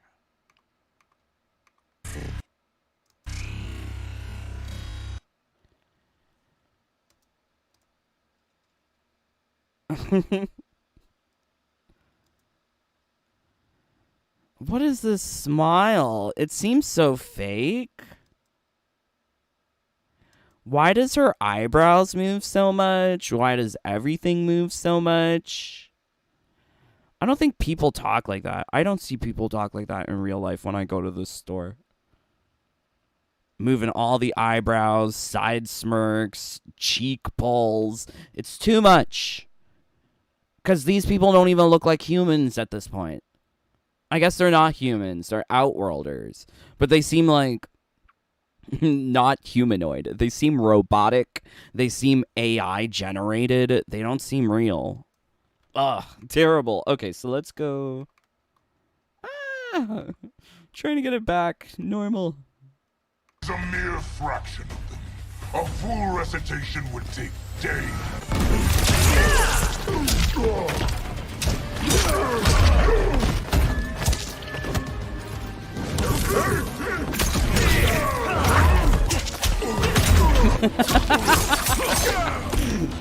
Wait, not that we kill Shao Kahn 5 times in the story. I didn't realize that he is such a jobber. The 15th thing is...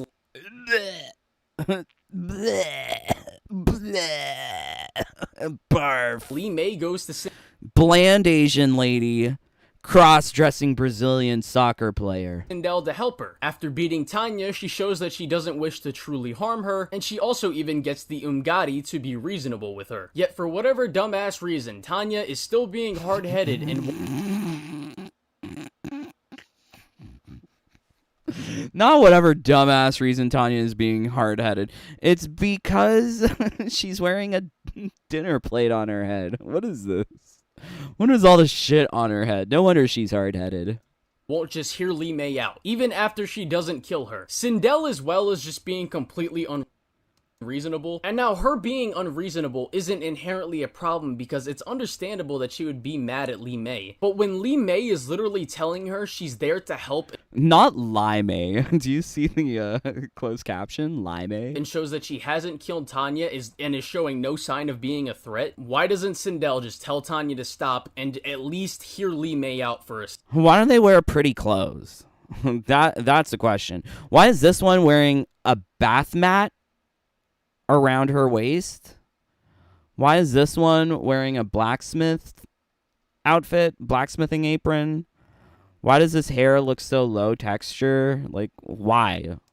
Second, Sindel is risking not knowing the threat that Li Mei is trying to bring to her attention, and again, she has no real reason to be concerned either because, again, Li Mei quite literally would have killed Tanya if she was really there to hurt Sindel's family. The 16th thing is, Ermac comes back to his okay, before we get into Ermac, let's see what you guys are saying. Jermio, Li Mei, oh boy. Funniest stream ever, I'm gonna fall from my chair. Oh no, don't fall. Love you, brother. Look at her hair, puke, puke, puke. I mean, like, I don't know how people look at these characters and think that they're good. They look so ugly. Like, look at Ermac. Ermac looks like he's on prednisone, finasteride, and estrogen. He's on the estrogel, because that's what Stephanie Brownback likes to use. So he got super puffy.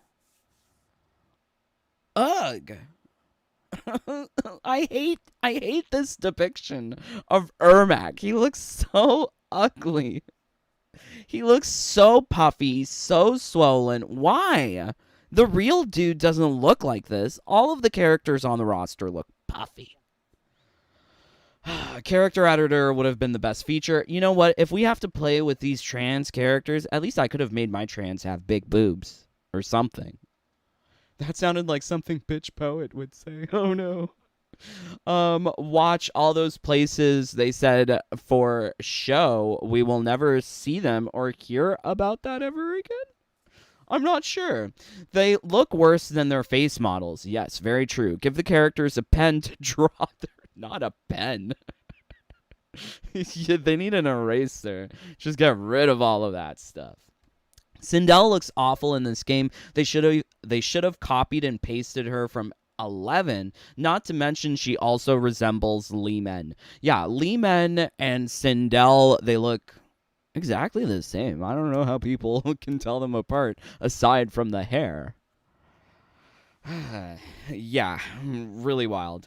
Adlai, I did not know that. Makes it more ridiculous. Oh boy, it's a freeze frame. Faces can make weird expressions when you slow it down.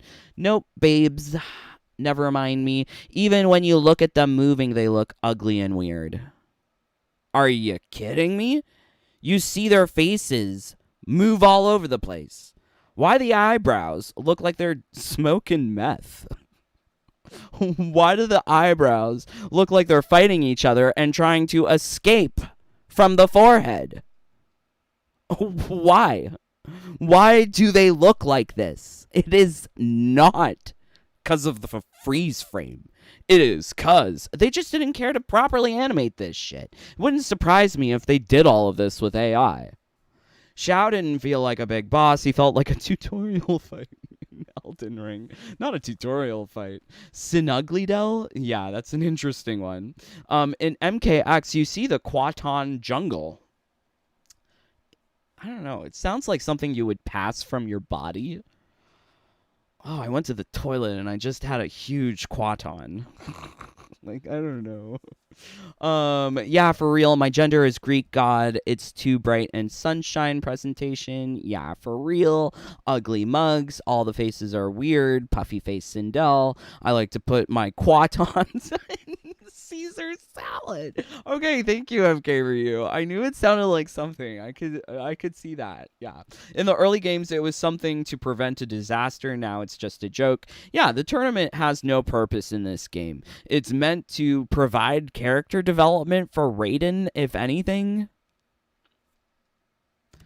Because he got an amulet that gives him lightning powers. Is that what character development is? Someone gets a weapon?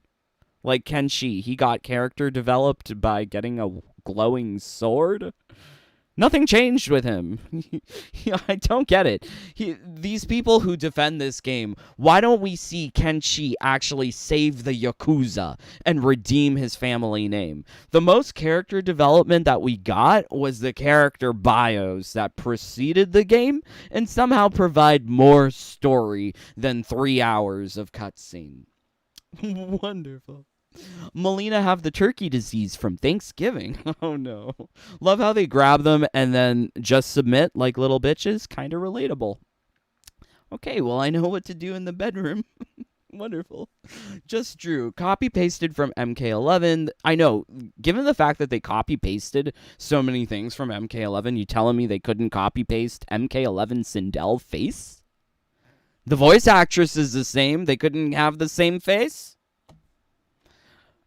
Another thing is Scorpion melted the hell out of that statue, but not those weak-ass chains on his arms. Interesting. I didn't realize that. They could give us 1v1 in tag instead of cameo. It's because cameo is really here as a revenue stream, right? Got to remember that every time we talk about cameos, because cameos are meant to pull in people that normally would not be playing the game, giving the developers an extra revenue stream. Also, this is why they make it more unbalanced than other things in the game, because it's pay to win. Everything's pay to win. Wonderful pay to win. Fancy of time. What province do you live in, Jaded Cutie Petite? I live in Ontario. Don't stalk me. But yes, I live in Ontario. Liu Kang, the pansy of time. I know, like, why would he give up the keeper of time? He is a pansy. Like, what a girl. You fight for something and you can't even have the strength to bear the mantle? To take on the responsibility that you fought for? What would you change about MK1? Only one thing. Only one thing that I could change about MK. I would take everyone off puberty blockers. That's the only thing I would change. If we could have all the characters and maybe they would look good, maybe that could be the thing that saves the game for me. If the roster didn't look like everyone was doing puberty blockers, snorting puberty blockers, then I would say, yeah, maybe I could like these characters. But no, otherwise, no. Lol, dushed and ready. Yeah, I'm sorry, guys. I can be a little dirty. So sorry. That's what DTF means. Real self or whatever, dushed because of and ready. Molina's attack. But wow, isn't it convenient that this happens now and doesn't happen when he was getting whooped the other multiple times throughout this game? Then, when reuniting with Katana and Sindel, they don't even ask how he's still alive, and they immediately... I don't like the hair animation. Do you see the hair? When he was getting whooped the other multiple times. I've started paying closer attention to the hair ever since we got those season 3 white hair skins, because all of the hair in the game just looks like thick, coarse animal hair throughout this game. Then when look at how the hair moves. Fighting with Katana and Sindel, they don't... That's not how hair moves. Hair bounces. There's no bounce in this. It looks heavy. Like, where's the Pantene Pro V moment? Like, where's my herbal essences moment? It's not herbal essences.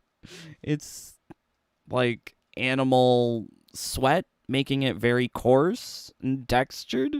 Don't even ask how he's still alive, and they immediately trust him. So Sindel won't trust Li Mei for a second, just to hear her out when Li Mei was initially goes to help her. So is Ermac a white guy?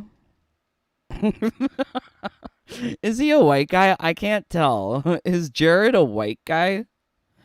Is Katana half white? but they don't suspect anything with Ermac being her Not Iraq. Not Iraq. quote-unquote husband. And I know he winds up, like, actually being her husband, but if Ermac or somebody was playing a trick on them, this could jeopardize Oh, God. Look how his face moves. See, this is the weird facial animations. thing with Ermac being her quote-unquote husband. And I know he winds up, like, actually being her husband, but if Ermac or somebody was playing a trick on them, this could... They do this, like, asymmetrical smile, and it gives me, like, Jean Chrétien.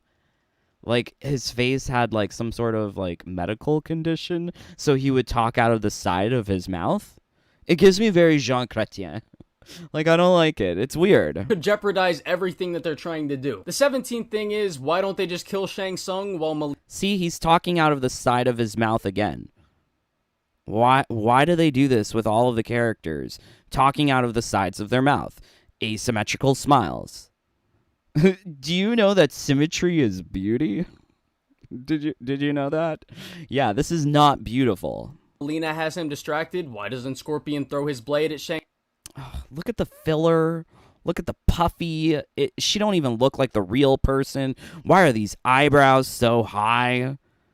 Why do your eyebrows need to move so much, bitch? Like, why? Shang Tsung, why doesn't Smoke? Why doesn't Katana? Scorpion could have easily hit him with a fuck. Do you think, like, I watch movies. I watch TV shows. According to David Zaslav, Gen Z doesn't do either of those things anymore, but people don't look like this when they're acting. This is overly animated expressions.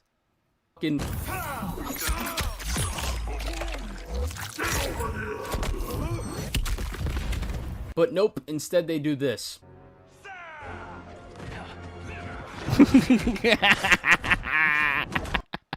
So instead of doing their fatal blow, they're doing this lame fight choreography. I mean, the fight choreography in this game is really terrible. It makes me think that they didn't have any martial artists or real people on hand to do stunts for motion capture. Low kick. Punch. And then Where are the high kicks? Do we not get any fancy, like, martial arts? Like, that's not black belt. That's, like, not even a belt. Like, my daddy with his belt is more martial arts than this. Why? And then we get to number 18, the big reveal. And this... See, it's so weird to see them smile like that. Okay, lame fight, lame fight. And then we get to number 18. Shang Tsung, puffy, smug smile. Great. The big reveal. And this is one of my biggest gripes with this story. So initially Shang Tsung actually had a pretty solid backstory. His life was shit, and so he was offered the chance to be something greater, and he took that chance because of how his life has gone up to this point. Pretty decent villain, right? Up until he's basically completely pushed to the side for the generic shittier version of the character, who just wants to destroy the timeline because he wants to exterminate all life. So he's calling MK1's Shang Tsung generic shittier version. I would say they're both pretty generic and shitty. I don't think that there's one that's better. MK1 Shang or Reboot Shang, they're both pretty lame. Yeah. Here and merge it to his own. But why? Like, what's the reason for this? What reason do you have to do this, and what do you gain from this? Again, if I'm missing anything from the previous games here, then... No, you're missing nothing. You're missing nothing. See, this guy thinks that he needs to play all of the games and know all of the lore. No, you don't.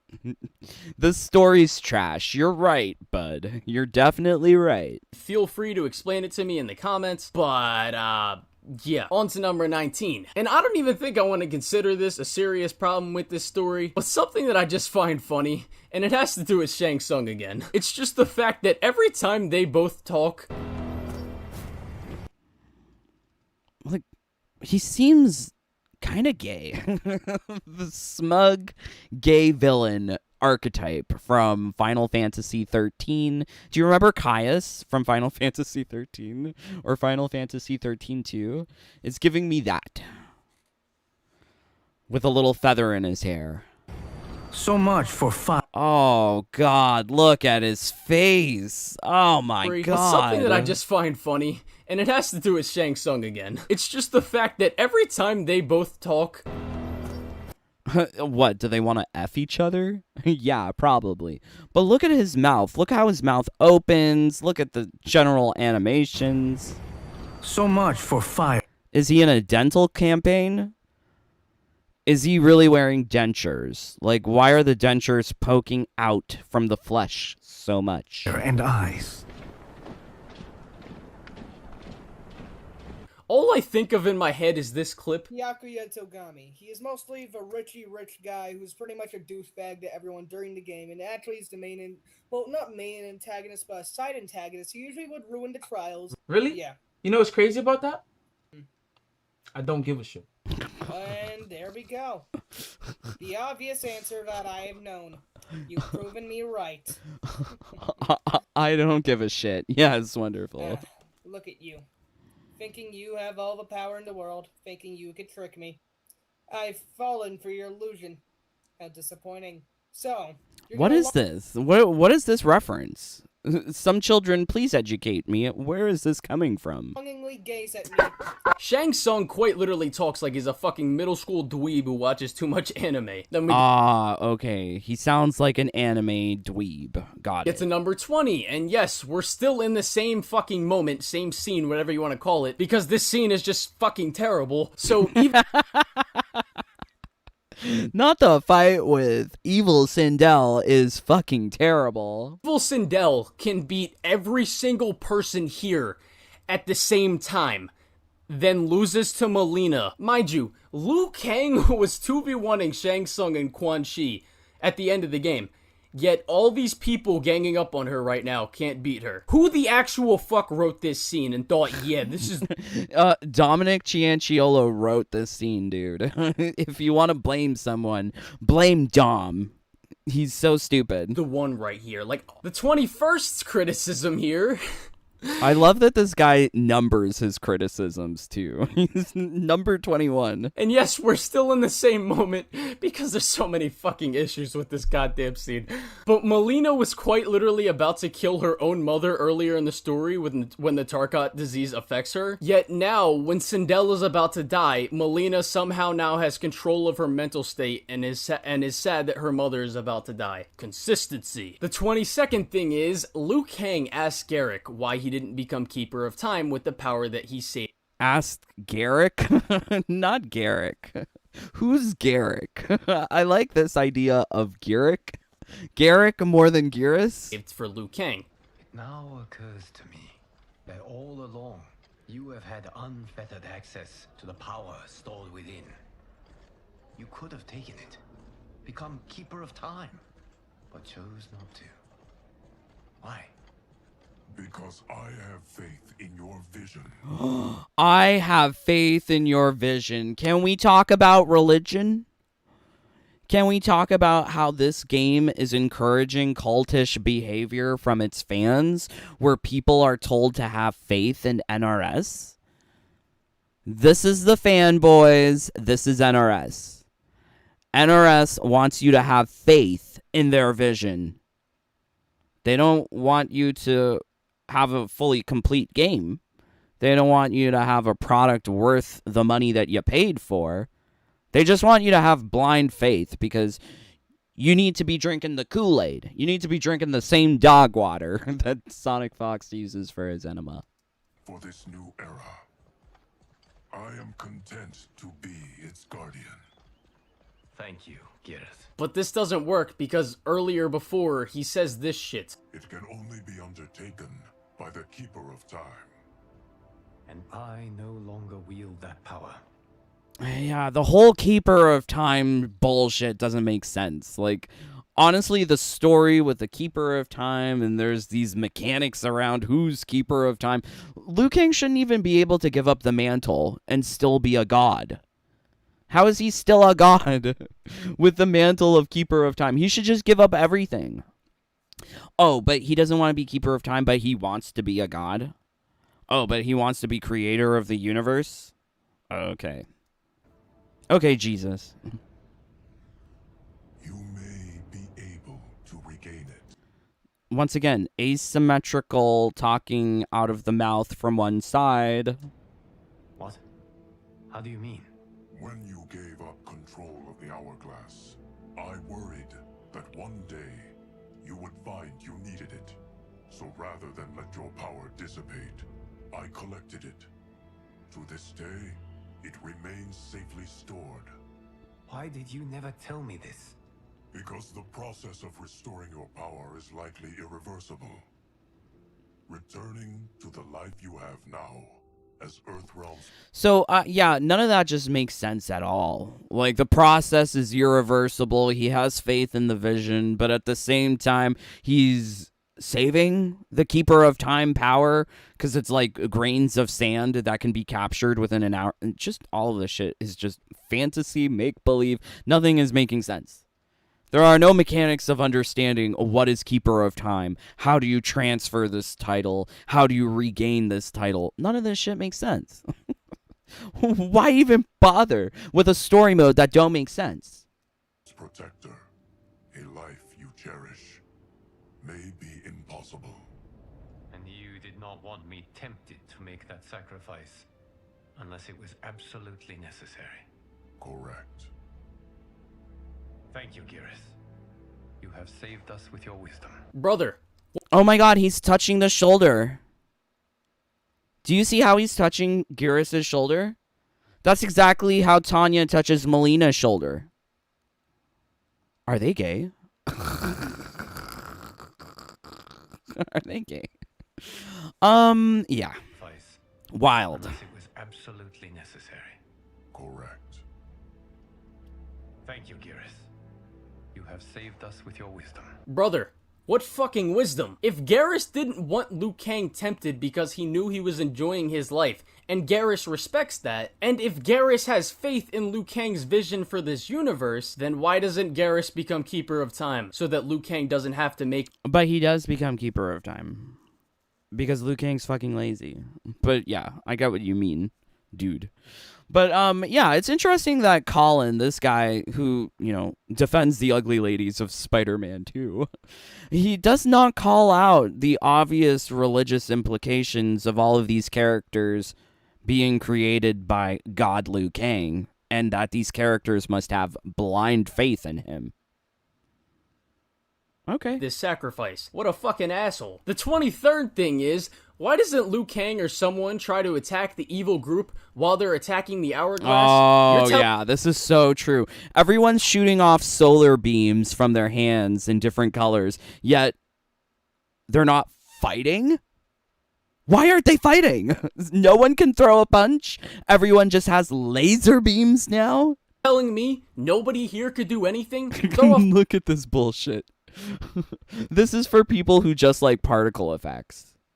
Right? This is who the story mode appeals to. People who just like particle effects, weird religious things between Liu Kang becoming, you know, creator of the world and Jesus Christ, and the really weird gay storylines of Melina and Tanya. I'm surprised dude didn't even talk about Melina and Tanya. I guess he didn't want to touch that with a 10-foot pole, but I will. A fucking pebble or something. And it gets even stupider in this scene because they're all trying to use their own like beams of whatever power they have against Shang. For me it's like Bulbasaur. Bulbasaur, and they're all shooting solar beams. Right? That's what I'm seeing. And what is this like hand motion cheerleading routine before Katana shoots some laser beams too? Shang Tsung again. Why is someone not attacking Shang Tsung right now? What the fuck? And then after... yeah, right? Like, why isn't Shang getting beaten? Shang Tsung was weakened, as well as the rest of the evil group here. Why the fuck did they just let the evil group walk away? Right? They should have killed Shang right then and there. All right, let's see what you guys are saying. This story is crap. What's going on? Let's see what you... Are you defending this? Are you attacking it? Let me know.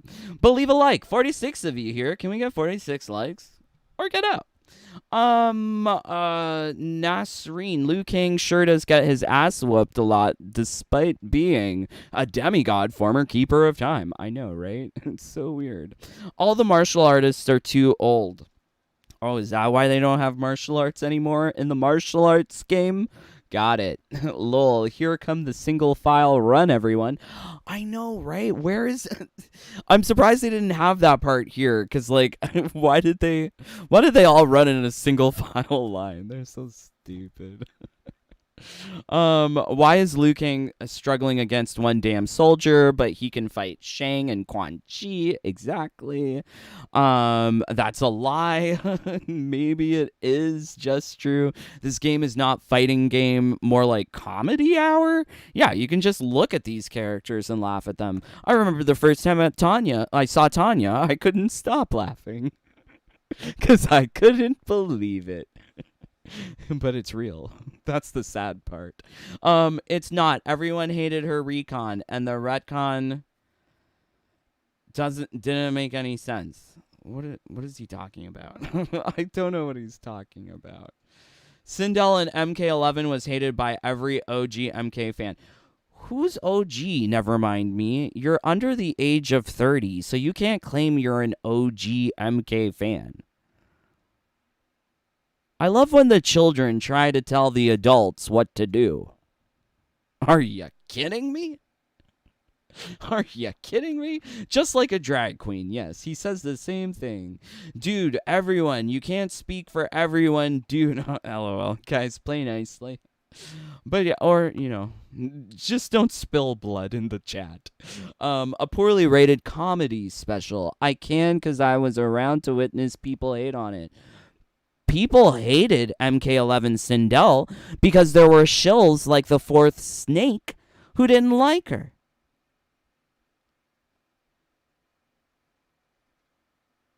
This is what the shills do. They entice people to go along with their agenda.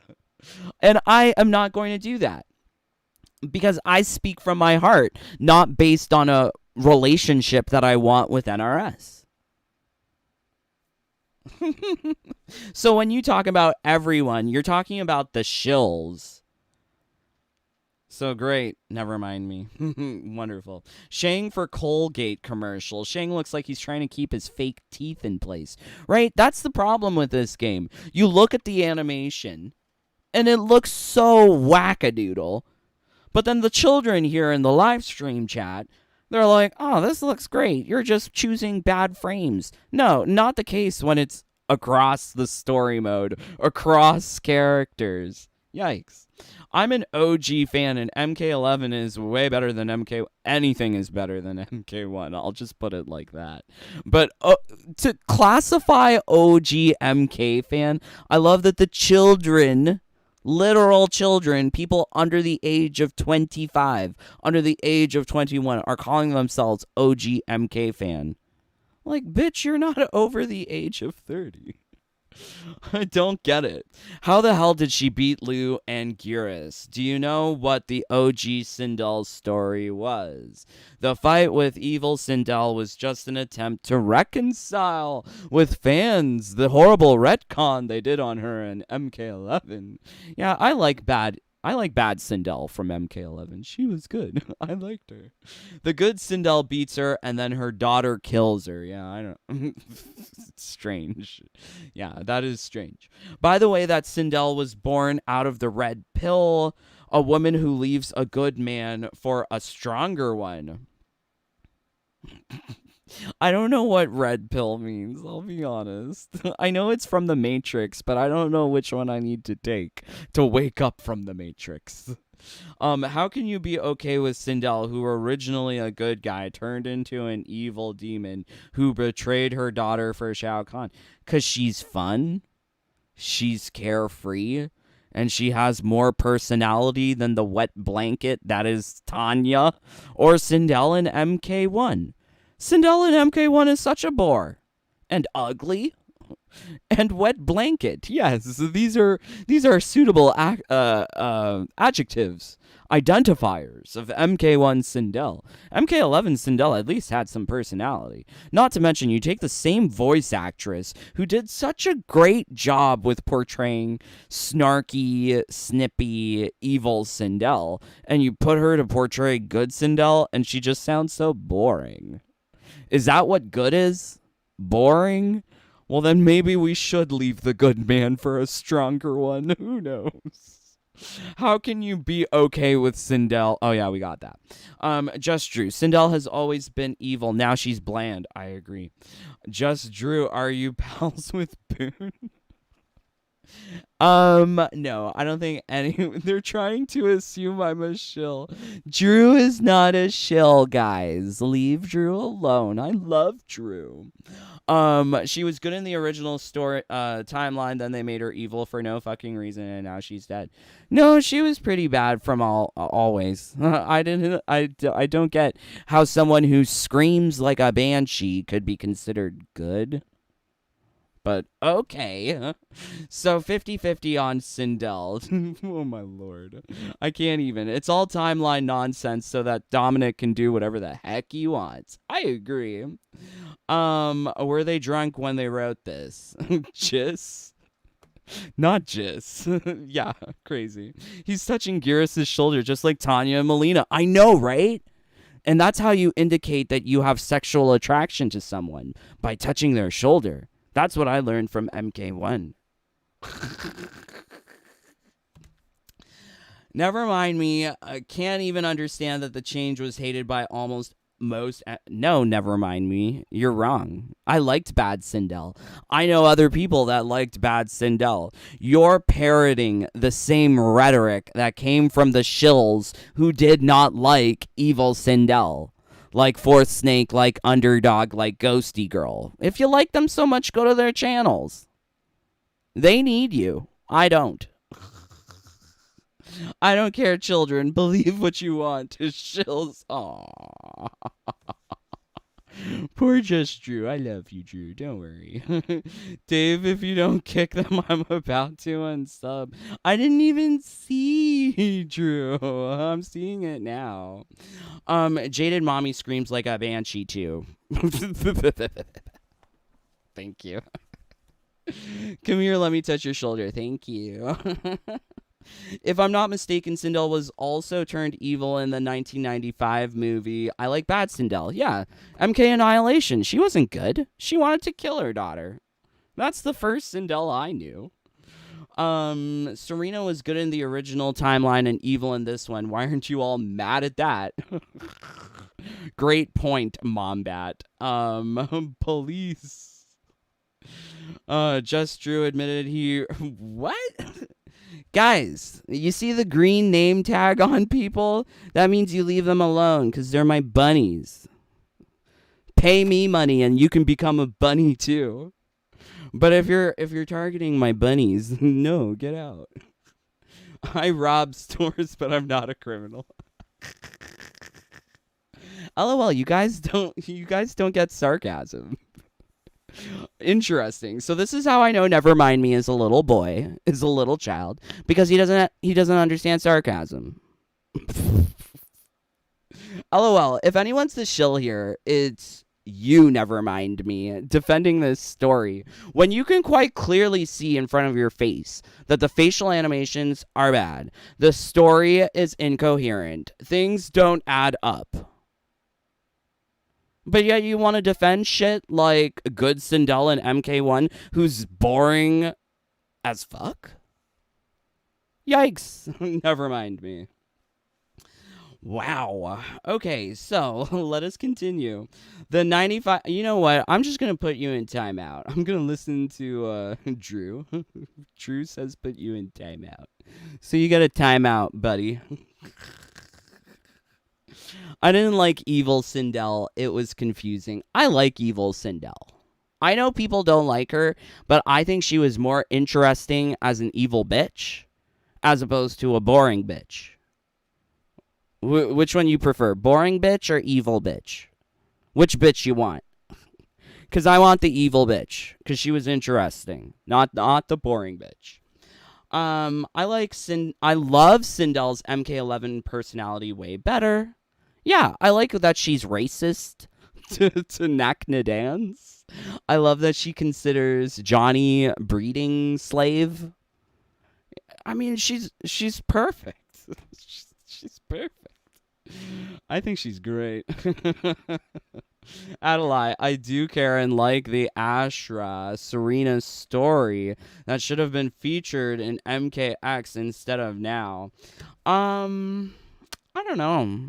I don't really care for Ashra or Serena because they're so ugly. If you have a bunch of ugly people even trying to tell a quote-unquote good story, it's not attracting me. That's why you need sexy people in movies. You don't need ugly bitches. You need sexy people. And on top of that, the storyline of Ashra and Serena, don't care for. Because Ashra has to take like a full 5 minutes explaining why she's racist against demons when she meets Reptile and Baraka. No, I don't like Ashra. I don't like the characterization of Ashra. Also, Serena doesn't have a story because Serena doesn't actually have any dialogue. You could maybe argue that Serena had a story if she had dialogue, but Serena has no story throughout all of the cutscenes. So, no, it's all meaningless. We're bunnies. Yes, I love my bunnies. The Serena in MKX should have been Ashra. I'm fine with Sindel being evil, but God build the story. I think it was a wonderful story in MK11. She killed Jade. She killed her husband. It was nice. I liked it. She was loyal. Yes, maybe. Haha, they are so ugly. Yes, they are ugly. Evil Sindel moves are badass. Sometimes the most interesting type of character are mostly villain. True, very true, Michael Gardner. And I think that's a case for Sindel. Who wants a boring, one-note character when you can have a character with complexities in the various ways she hates the characters? Right? I think so. Anyways, let's get back to this. This fucking story. The 24th thing is Liu Kang and Shang having this conversation on the stairs. This isn't really a criticism, it's just something that I find Look, they have White Raiden, so we know that they can copy-paste things from MK11. They just purposefully choose what they choose to copy and paste. funny. It's just funny how low they're talking to each other and how far they are from each other. I feel like realistically this conversation would go like this. Liu Kang, you're too late. I'm gonna merge the timelines and destroy the world. Yeah, the face stuff here is also very weird. He looks super gay. But he also looks like he has some sort of like medical condition, like a stroke, cerebral palsy. Yeah, that's what it's called. Cerebral palsy. Is that what it is? He looks like he has cerebral palsy. Yes. Jerry Blank? What was her name? Do you know Jerry Blank? It's giving me Jerry Blank. Oh boy, do we not have that? I'm old. Do you remember these things? Okay, anyways, let's continue. What? And then finally, the 25th thing. This also really isn't a true criticism, just another thing I find funny. And I'll just let this clip play out, because it's just... To survive, you must submit. Yeah. Where's this costume for Quan Chi? How come I paid for Quan Chi, but I don't have that costume? This naked costume for Quan Chi with all of these abs. Why do they look fake, though? The abs don't look real. They look like they're drawn on. Yes. The question you must ask is, if Liu Kang couldn't finish us, how possibly could you? It's Liu Kang. Not that the dialogue from chapter 15 doesn't make sense when you select certain characters. Are you serious, my brother? So yeah, this is pretty much all I gotta say about the story. I did find a couple things funny in the final battle, like the mixed match characters like fucking Stung Lao, Scorp Lao. I don't find them funny. I find them an insult, because why create all of these characters that we can't play with? And Johnny Savage. But yeah, overall, the story is a fucking mess, but it's a mess that I enjoyed. Bleh. He enjoyed. I don't understand how you can have so much shit to say about it, but you enjoy it. This is where me and Colin depart, because I don't think that you can say all of that shit about the game and like the game. Now, being completely transparent with you all, on a scale of 10, my skill level for this game, I'd say it's about a 5, maybe. Who cares about your skill level? I want to know his final grade. Give me the final grade.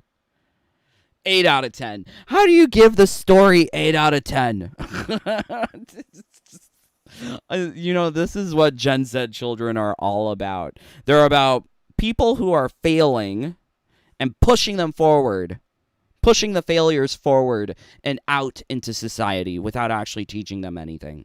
No way that you can say that the game has so much narrative dissonance, right? This guy's words. And give it an 8 out of 10? This is how I know people are fucked. Because when I asked in the community post, what would you rate this game? People gave it 8 out of 10. And I'm like, that's an A. That's an A minus. That's not worthy of an A minus. That's not a 3.8 or whatever. Possibly go up and stay at that like 8 out of 10 rating in the future. Maybe when I get better at the game and have more fun with the online, even though... Are you kidding me? I've been playing this game for hundreds of hours. I haven't found the fun. So yeah, it's just really interesting. I feel like this guy probably got cooked in his comments because he got sad and then he had to make like a response video about this review. I make no response videos. You can say whatever shit you want to say to me. I still don't care. But yeah, this is I don't get it. So I mean, like, on one hand, I really like Colin's take here about the story. He does a really good job about explaining how parts of the story don't line up. Things don't make sense. I really like that. But then on the same hand, like on the other side of the coin, you're saying that this is worthy of an A minus? No. No. But people are like, oh, look, a real comment. Within the Mortal Kombat fandom, it's become tradition to accept mediocre stories. Very true. Very true. I thought that people missed the not sympathetic villains that are just evil to be evil. Shang Tsung wanted to merge the timeline and kill everyone just because he was petty. For real? Yeah, I don't get it. I really like the story despite the valid criticism, and I think a lot of it has to do with your knowledge of previous Mortal Kombat games. You'll really appreciate the changes to characters and how better the story is compared to MK11. Okay, MK11's story, not good. I would also say this for MKX. MKX, MK11, they don't have good stories. But MK1 is way worse because they said, fuck your lore. We don't care. And the fact that people defend it, this degenerate, self-admitted degenerate, says that I think a lot of it has to do with your knowledge of previous Mortal Kombat games. What's the point of making it a reboot if you have to play all of the previous games? That shit don't make sense. That definitely don't make sense. And then on top of that, these characters that are appearing in this rebooted universe, nothing's explained for them. I don't know how Reiko has blood powers. I don't know why Havoc can regrow his body parts but not his lips. I don't know. I don't know why Natara sounds like a valley girl. Did she live in California? I just don't know. I don't know how Tanya has so many fists. Does she like one fist in the snatch and one fist in the pooter? The pooter and the cooter. Fists in each. Like, why does Tanya like getting fisted? Someone want to explain that to me? Nothing's explained. Why does Scorpion have fire powers, but his brother has ice powers? At least with Smoke, you can sort of imagine the idea of, like, I don't know, vapors turning to mist, turning to ice. Like, sublimation of ice creates smoke. Sublimation is the process, if you're not aware, of turning from a solid state to a gaseous state. So sublimation of ice would create smoke. But, I mean, like, there's no explanation. There's no science. People don't like science. That's because everyone likes this shit. All right, okay, let's see what you guys are saying. Thank you for joining along. God bless you. I'm convinced people are more stupid nowadays. If they like this game, they clearly don't read shit and know nothing about literature or good writing. Right? I encourage people to go read a book. Don't waste. If you want a good story, go read a book. You don't need to be watching Mortal Kombat 1 because there's no story there. Go read Pride and Prejudice. Go read what was the other one? Wuthering Heights. Go read Jane Eyre. Go read Grapes of Wrath. Go read Of Mice and Men. Go read 100 Years of Solitude. Go read, I mean, like, this is all shit that I read. So why can't you read it? Oh, that's right, because they don't give children books to read in high school anymore. Pay me cash, not Dragon Crystal. I wish we got that. It's like people who say that 50 Shades of Grey is a masterpiece. I watched 50 Shades of Grey. I will never read the book. It was very shocking. I mean, even when I was reading Handmaid's Tale, it was too shocking for me that I couldn't finish it. I could not finish the book. I watched the 80s movie after, but I could not finish the book because I wanted to find out what happened. But it was the book, reading it in detail. Oh my God, it scarred me. I still think about that shit to this day. I rather watch X videos. They have better stories than M. Oh yeah, the story here is wonderful, isn't it? It depends if you both try to skip the intros, better using Wi-Fi. Yes, this is what I'm thinking, not Freud. If you are trying to get the desync, both of the players need to be trying to skip the intro. Yeah. Worst MK yet, 10 out of 10.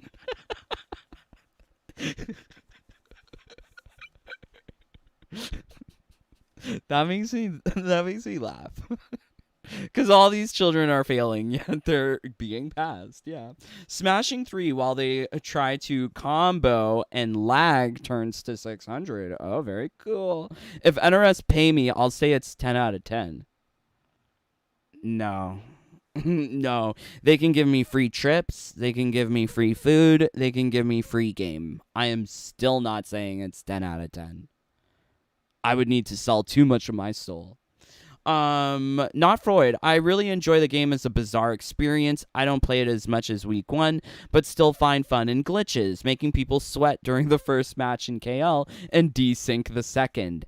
Yeah, I agree, not Freud. I do the same thing. I'm giving it 3 out of 10, and I'm being super kind. I give it 0 out of 10. Rate the game minus 10 out of 10. Wait, did he rate the story 8 out of 10 or the game as a whole? I think it's the whole game. But it's so strange because in this 25-minute video, he spends more than 21 minutes, talking about the story. And he only spends like, let's see if we can find it here.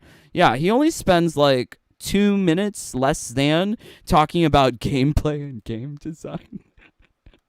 So I don't think that his opinion on the gameplay, game design is as well fleshed out on the story. Like, you know me. I'm complaining about everything in this game.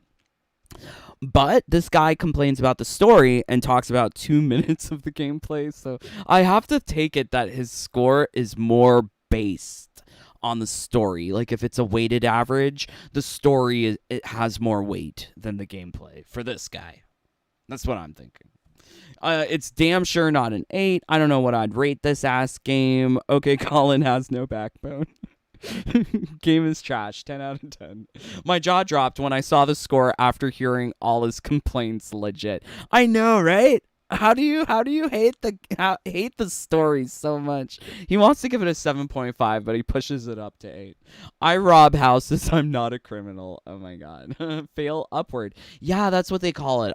I forgot about that, Michael. Thank you for reminding me. When they push these failures onto higher grades without actually learning anything, it's called failing upward. Thank you. Just Drew, he roasts the story, then shills out of an 8 out of 10.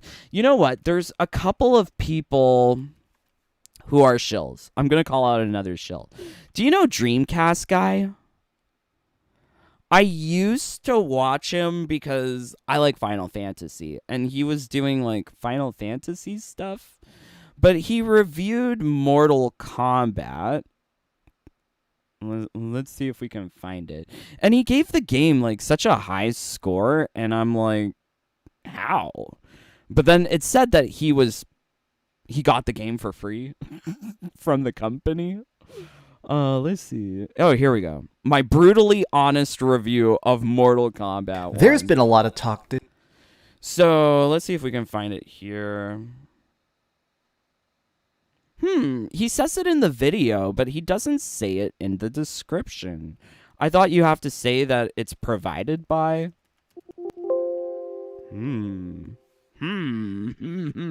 But yeah, he gave the game such a great score. How is this brutally honest? Let's see if I can find it.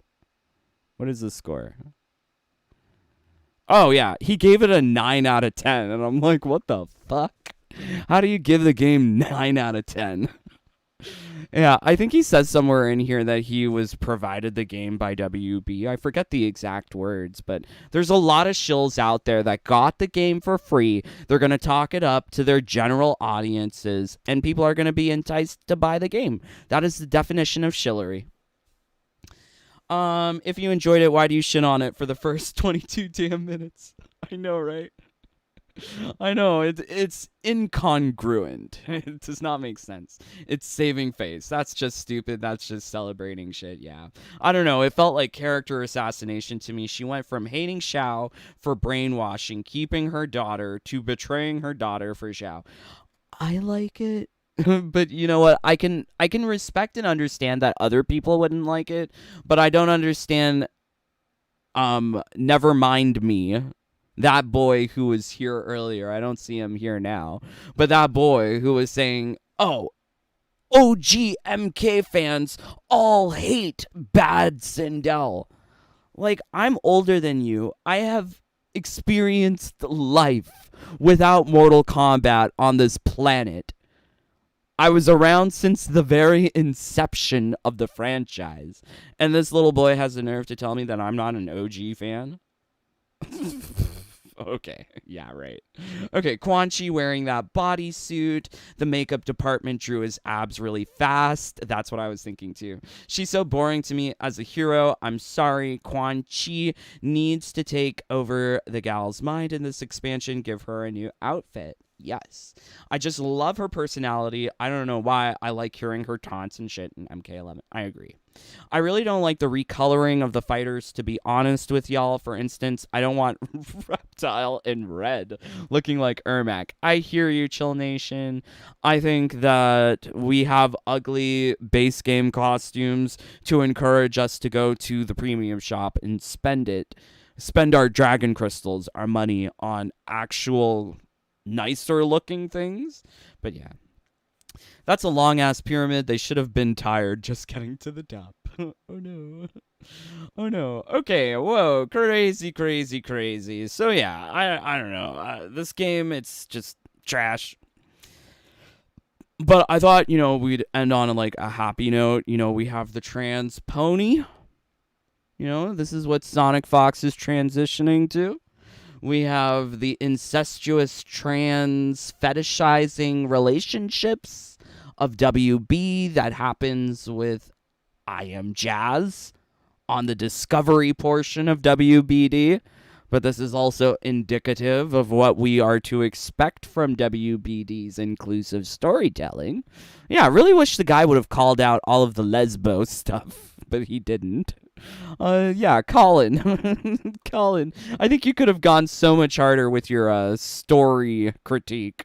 But I also had here this one. I'm not going to say anything. You guys tell me what to think. Trans bears of TikTok. Yay! Trans bears. Everyone loves trans fats, right? It's more delicious than the saturated fats. Trans fats. Yum. Tasty. That's what I'm going to fry my KFC in tonight. Delish. Ooh, look, some dog water. Ooh, are we going to get the doggy enema water? Yeah. That's so nice. Wow, look, trans bears. I never even knew this was a thing. Hey, he's wearing more makeup than Tanya. I mean, they're wearing more makeup than Tanya. Lovely. You know, this is more attractive than Tanya. I'll take this any day over Tanya, actually. Aw, beauty. Beautimus. Beautimus. You know what? This is good for, if you guys are saying that. It's good for weight loss. It's inspiration, right? Delish.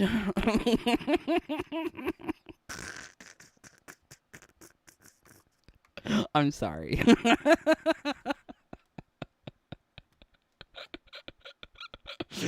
Okay. I hope you're having fun. Okay, let's make sure I'm not missing anything. Executed best game ever, 0.5. They are sellouts, sacrificing integrity. Dreamcast guy, the dude that claims he's a fan of Dreamcast over PlayStation when they brought out Dreamcast. Oh, wow. Bullshit, I love Evil Sindel. Me too. I really think the graphics took a nosedive with MK1. I think the graphics are just a half step up. It's not that wonderful. Stop, Jade, my eyes. Guys, don't be phobic. Guys, can you please stop being so phobic?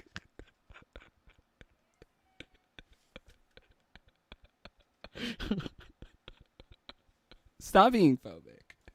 Anyways, love you guys so much. I would love to hear from you what you guys think of the MK1 story mode. Just don't spam my comments. That's all I ask. Don't spam me. But yes, until next time, I'm praying that you're enjoying all of the pony tricks. But please stay safe, stay healthy, stay happy. Bye, my friends. Take care. Peace. Love you guys.